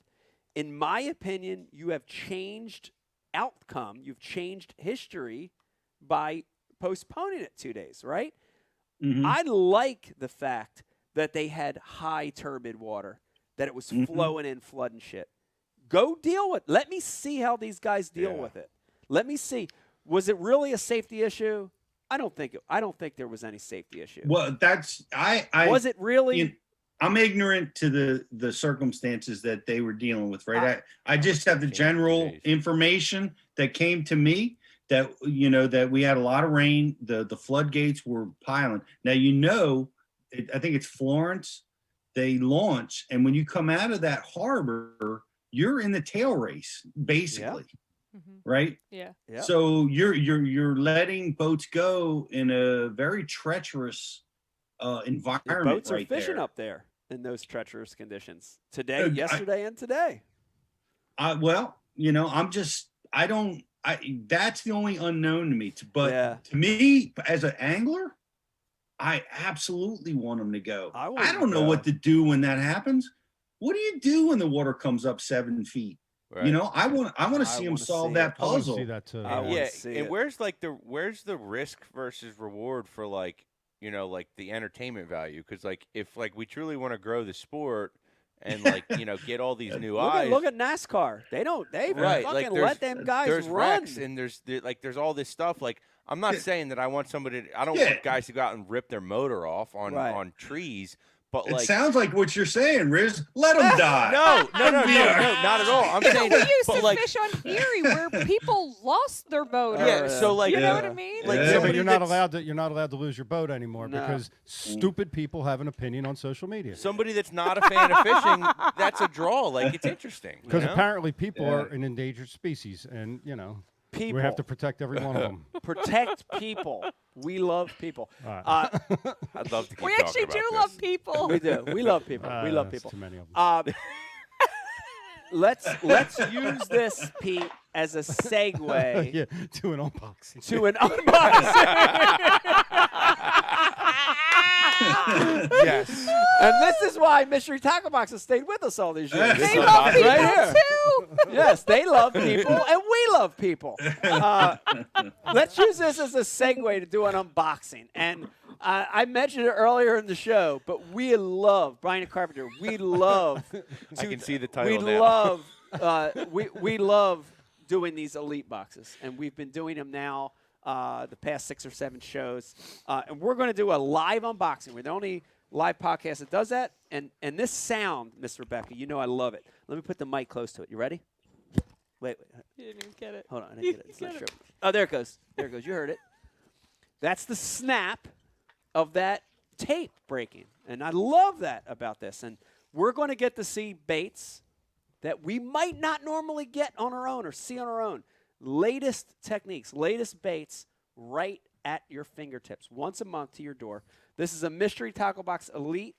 I'm going to grab one. Beck, you want to grab one? I We're don't going to know give it why over you to have Riz. me grab. Like, why do you people have me grab one? Because I want you to grab it. Dude, I know. Dude, what? Yes. What? That's right. That's why What? I grabbed it, because it might not be going back in that box. You know what I'm saying? Stop it. Let me look. You just Get talk about something. your stuff. That's a good one. Let me What? get that. I know. You just talk amongst yourselves. Dude. All I needed to see was the gold label. Jeez Louise. This is crazy. I can't even believe that's in here, to be honest with you. This is unbelievable. All right, grab one. All right. All right. All right, we're going to pass it over to Riz. Ooh. Oh, yeah, you got to taste Damn, this. dude. Is that the good stuff? Oh, yeah. Yeah, you got to taste this. Oh, wait, something new? Yeah, this is the Oh, it smells really good. Yeah, this is the new tin cup. What? This is the 10-year. You're going to like this stuff. This is unbelievable. Here we go in our mystery tackle box elite unboxing. And Pete, I'm going to start. Brian Carpenter, I went for. Yes. And this just tells you about the kind of stuff that's in an elite box. So if you're watching and you get That's the pro sick. box right now and you're saying, man, I might step up. This is the deal. You ready for this? Here it goes.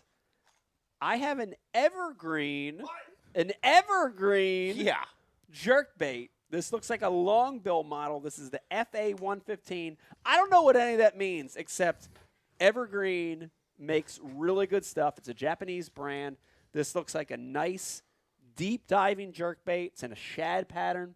It's got 3 hooks.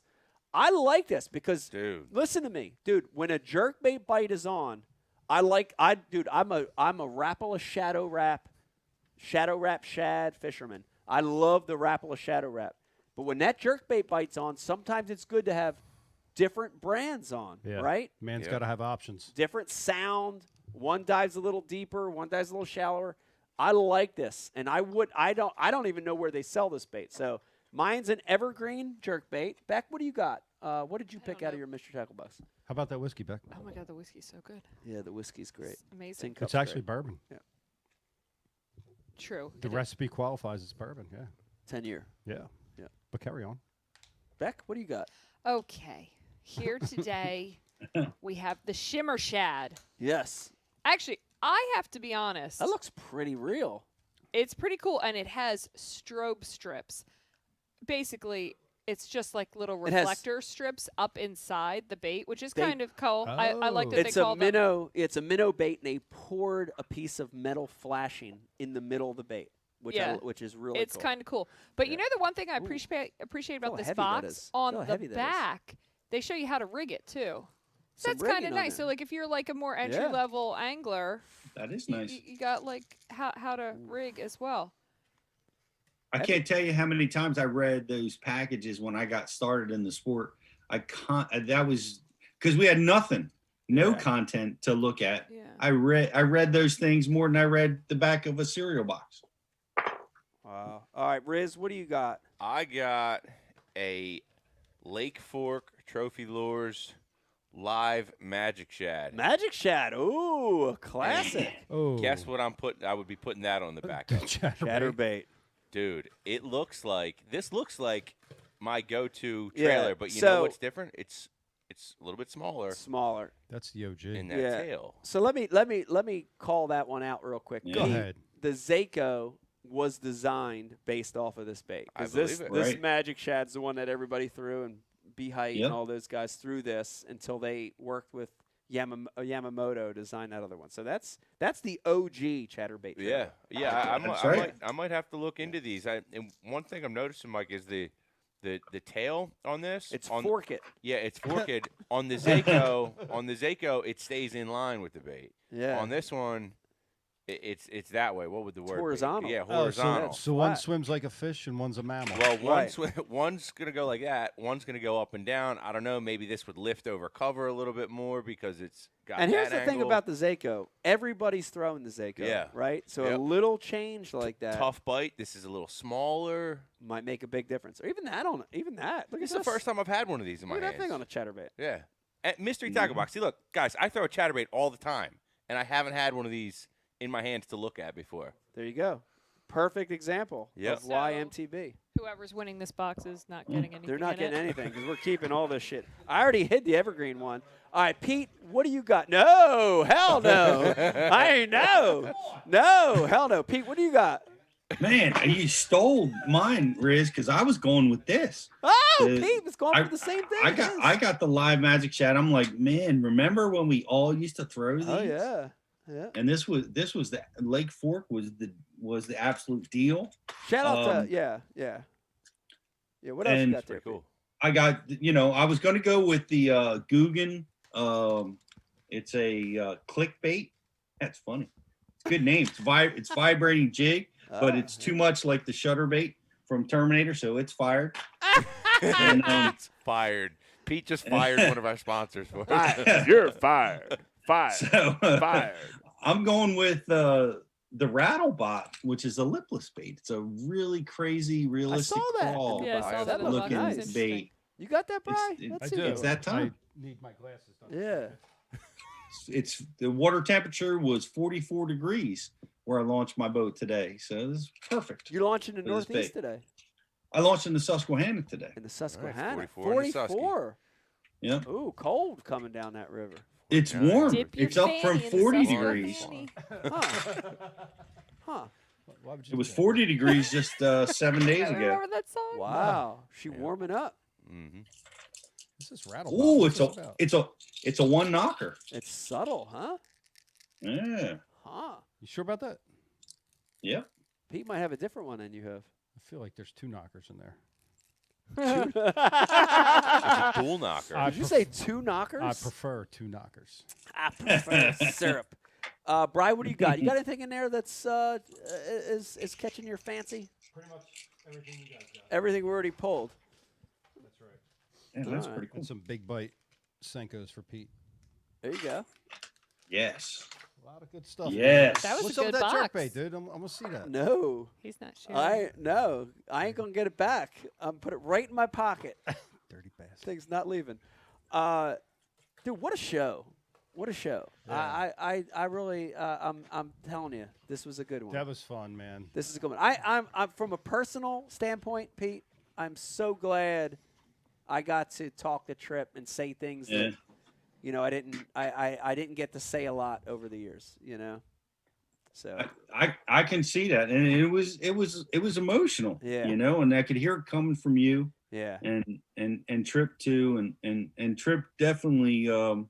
I'm so happy that he's got an edge on his illness. yeah. And that's such amazing news, and he's definitely relaxed.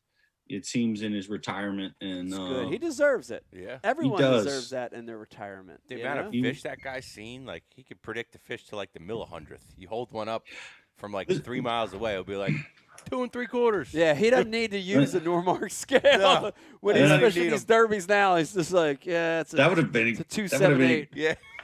that would have been a great question. Can you do that, Tripp? But he is persistent. He's a great angler in his own right, and He is. a lot of people don't know that. But locally he crushes them Yeah. on Lake Jordan and Lake Martin, and I was fortunate to come out ahead on that Lake Martin tournament, and What were you catching them on? he had Pete? won so many. I was flipping a mop jig, the predecessor to the mop jig before that was designed. Justin a Kimball big, special? a big giant jig and a Carolina rig.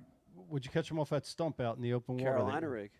That was the Carolina rig How bite. deep They were was that spotted. stump? They were in the 15-foot range. Did the fish If I look had like to- arches, or did they look straight up and down? No, that's back when Dude. sonar looked like pixels. So they were like an looked like Etch-a-Sketch? They Red. looked like Pac-Man. It was down paper there. graph. They were red hummingbird pixelated blocks. All right. You know, but yeah, they were spotted bass because Martin is full of spots, Yeah. and you know, Kalijua.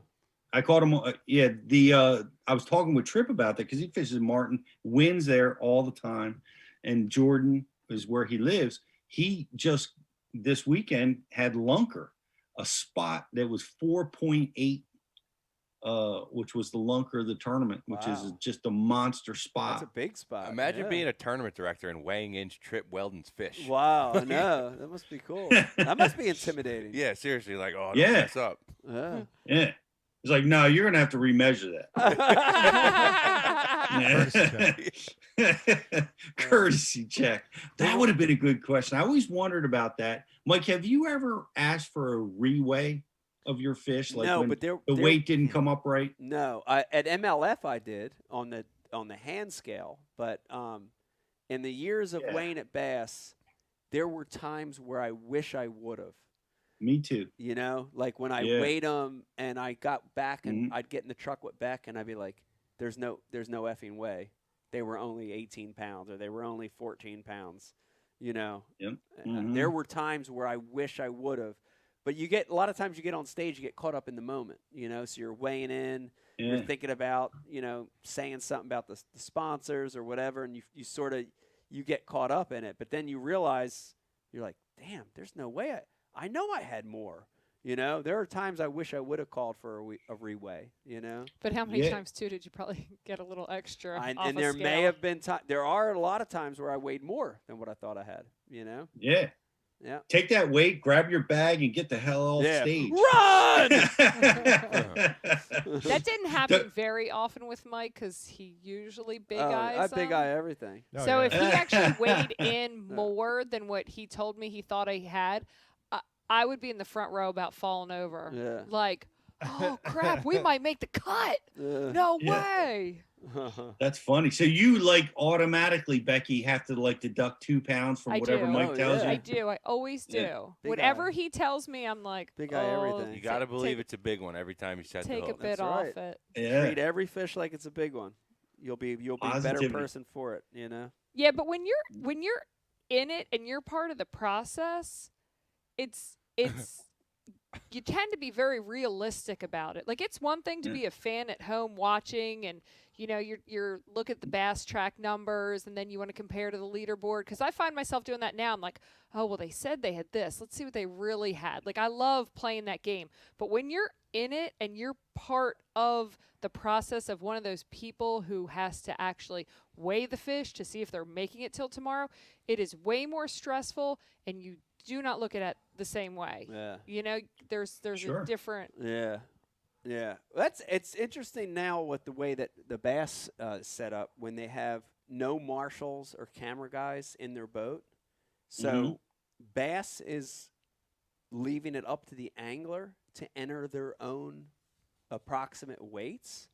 And I noticed over the last 2 days that a lot of guys just don't do it, right? And I'll be honest with you, I wouldn't do it. Are you going to take time out of your limited 8-hour day to enter bass track weights on your own phone? I would tell my husband I ain't not doing to. that shit. I hate it. I wouldn't do it. I mean, I get it for the fan, but I hated when they started entering weights because your day is shot.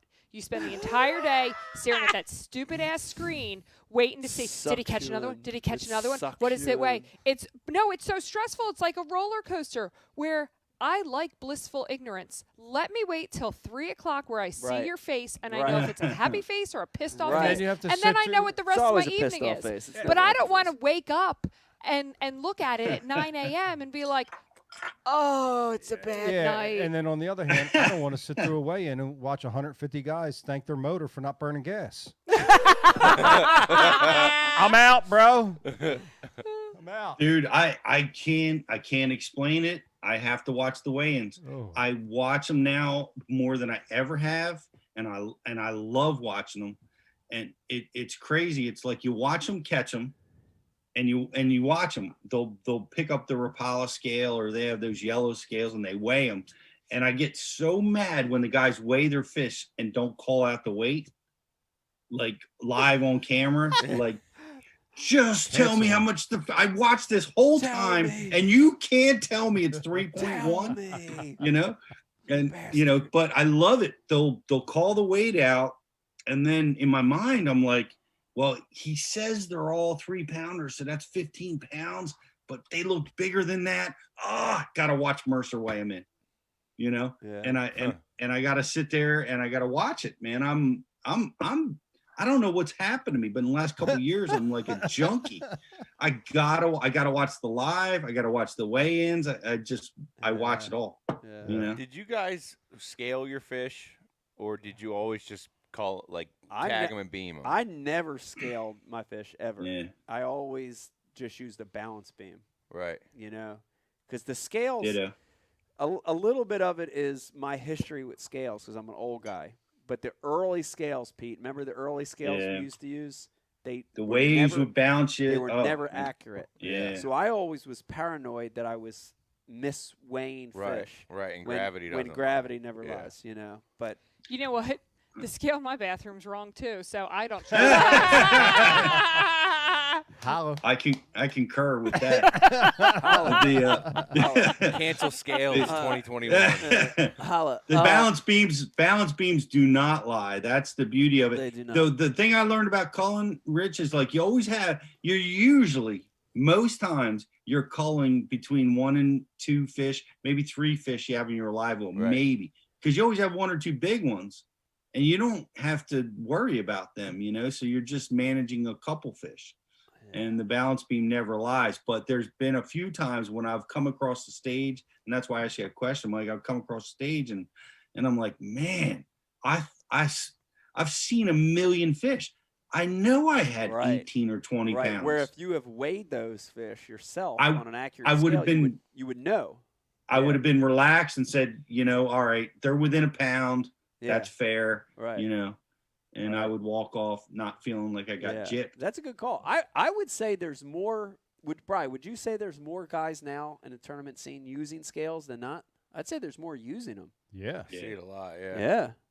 I don't love it. I don't love scaling it. Like, I do use the scale, but, like, I won't scale all 5. I'll scale, like, 2 or 3. Right. So that I can guess on the other 2. When we grew up, the scale was the thing you got to take the, like this, and you go backwards. Oh, from the tail. D-scaler? Yeah, from the tail forward. The Put the bluegill on the board. That's it. Yeah. And you had the cutting board that had the freaking jaws of life on Oh, it. here's some big news real quick.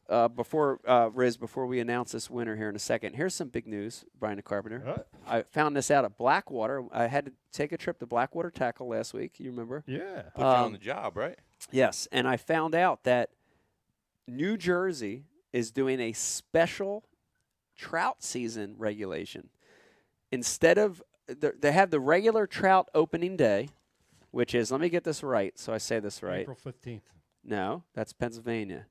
New Jersey is, hold on, I'm going to give it to you. New Jersey is April 10th is the official opening trout day of New Jersey, where you can go and fish for stock trout and keep them.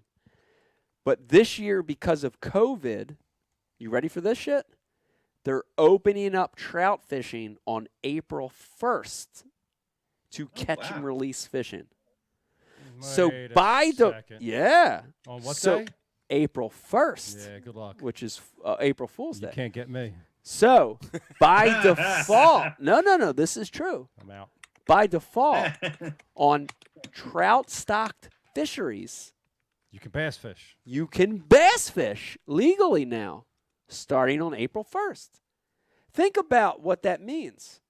Now you can go that giant trout swim bait. Wait, how did you get to that? Because if you're allowed to go fish for trout on April 1st, catch and release only, legally, you can fish that fishery on April 1st for anything. Correct. It's not closed anymore. Oh, I see. How This you is got there. big. If you're watching and you live in New Jersey, you want a chance to break the state record. Listen to me. Listen to me. Go to a trout stock lake that has some depth and throw a big trout colored swim bait. You have till the 15th. It cuts off April 15th. Bass cuts off. You have from April 1st to April 14th to catch a state record. I trout hope swim bait. everyone April took 10th? notes. You Yes. said April 10th is the official. No, opening. April 15th, bass season closes For the spawn. for the spawn. So he's saying you can get on to the trout Right. lakes. This is a very because of special April year. 1st, which will cross Pete, over this is a to the very 15th. special year. We got to get Robert Easley to fuck out of there. 1983, Manico Samponds. Get rid of this jerk off. He's been there too long. I heard he cheated anyway. Get rid of him. We don't That know was that. harsh. Get rid of him. No, I really. We got to get him out of here. Poor guy held the record too long, so now Riz is throwing his name as I'm mud. saying whoa, whoa, whoa on all that. Whoa, whoa, whoa, and whoa, whoa, whoa. I'm just telling you. Let's set this up. Did you woe me? You want a chance to catch a state record? No, All right. them two. All right, let's change the Interesting. topic. That All guy might right. still be around. We want to thank everybody that watched tonight on Facebook. Thank you very much for tuning in to this show on Facebook. It was an amazing show. We did the Ike Live like and share contest on Facebook to give away this amazing gift bag coming in at 21 pounds. Riz, give us a Scales winner. off. That's 17. Riz, give us a winner. Yeah. We got Aaron Robinson tonight with the Facebook like and share winner for the amazing Ike Live gift Aaron bag. Robinson. Aaron, winner tonight. we apologize. Riz might ship it to you in a year. No, I'll give it to him on Tuesday. I'm caught up. Riz is the new dream killer. We got to make a dream killer with Riz's picture in the middle of it now. I was thrown under the bus for so many years. I think I'm it's caught Riz up now. anyway. Yeah, you're ready. Sure. You're Hey, ready. and Oh, shout out- no, Aaron. You'll receive a BU gift pack. And the BU guy will get. The BU guy will get Ike Live.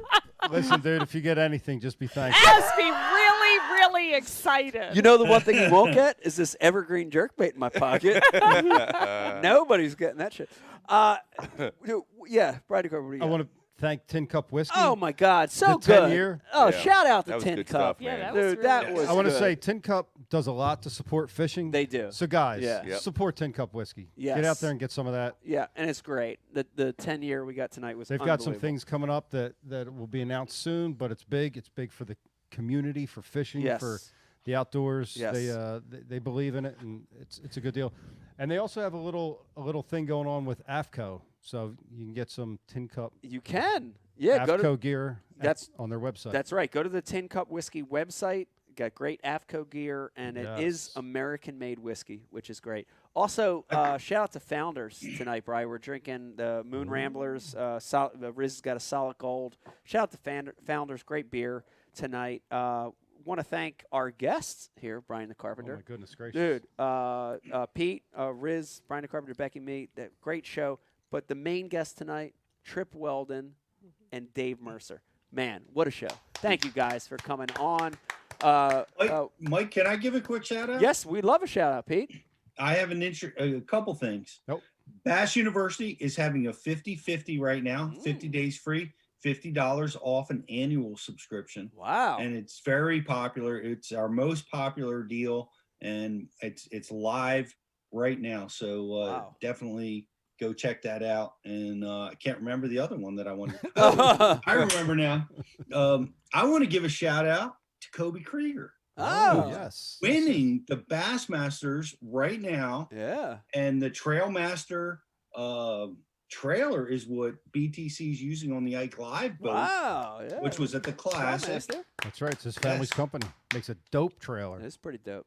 Killer trailer. And Kobe, we're pulling for you, buddy, man. 2 more days. Good luck. 2 more days. There you have it.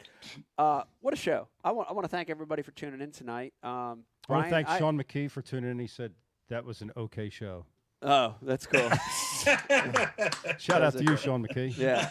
I was just going to it's funny you said that because I was just going to say, and I don't want to jinx it, but dude, we we continue.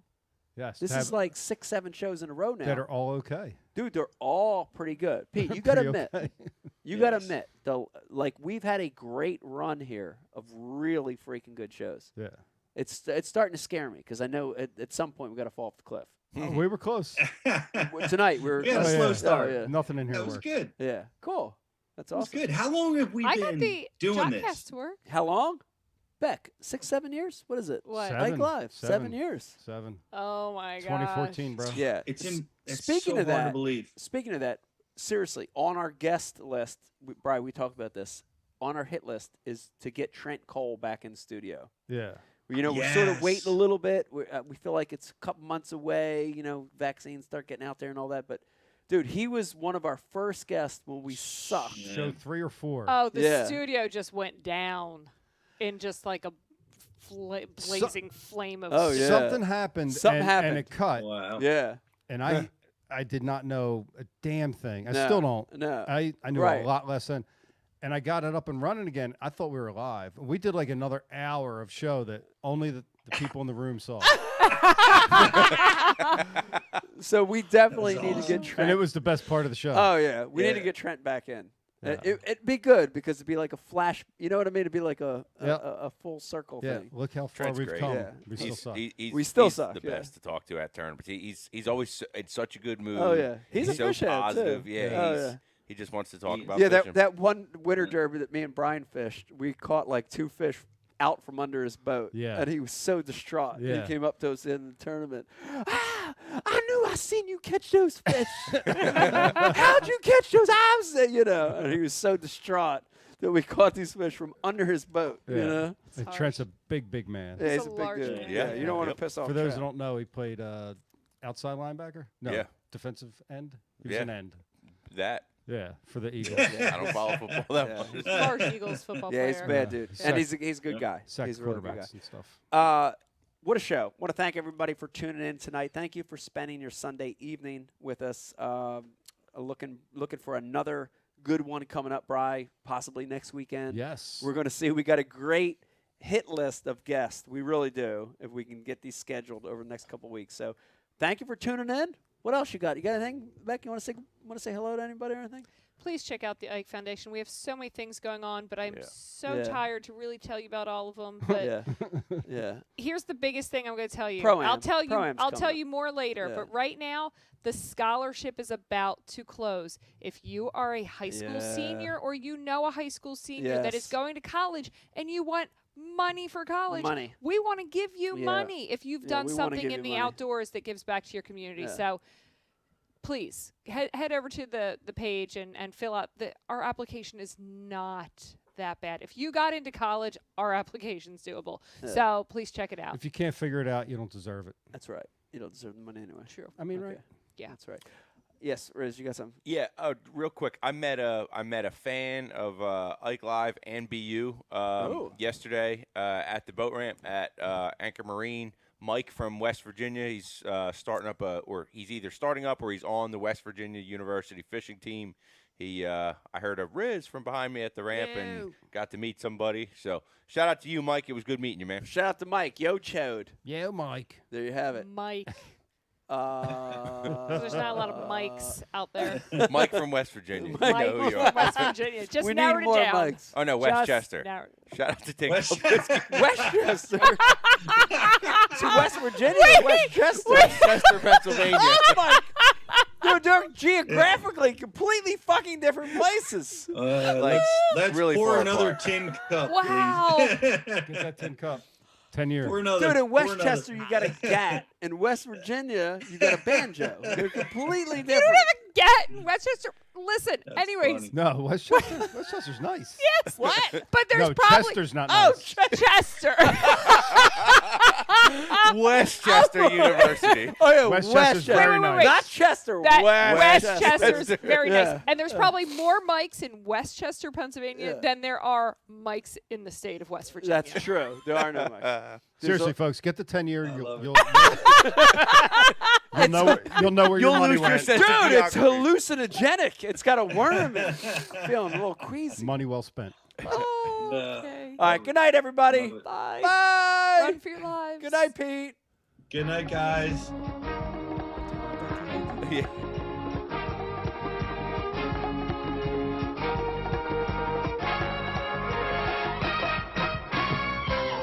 Bassmasters Classic, the Super Bowl of professional bass angling, the 20th World Championship. And what a contrast today's Classic is to Classic #1 20 years ago. 2 decades in which the pastime of bass angling has matured into one of the nation's most popular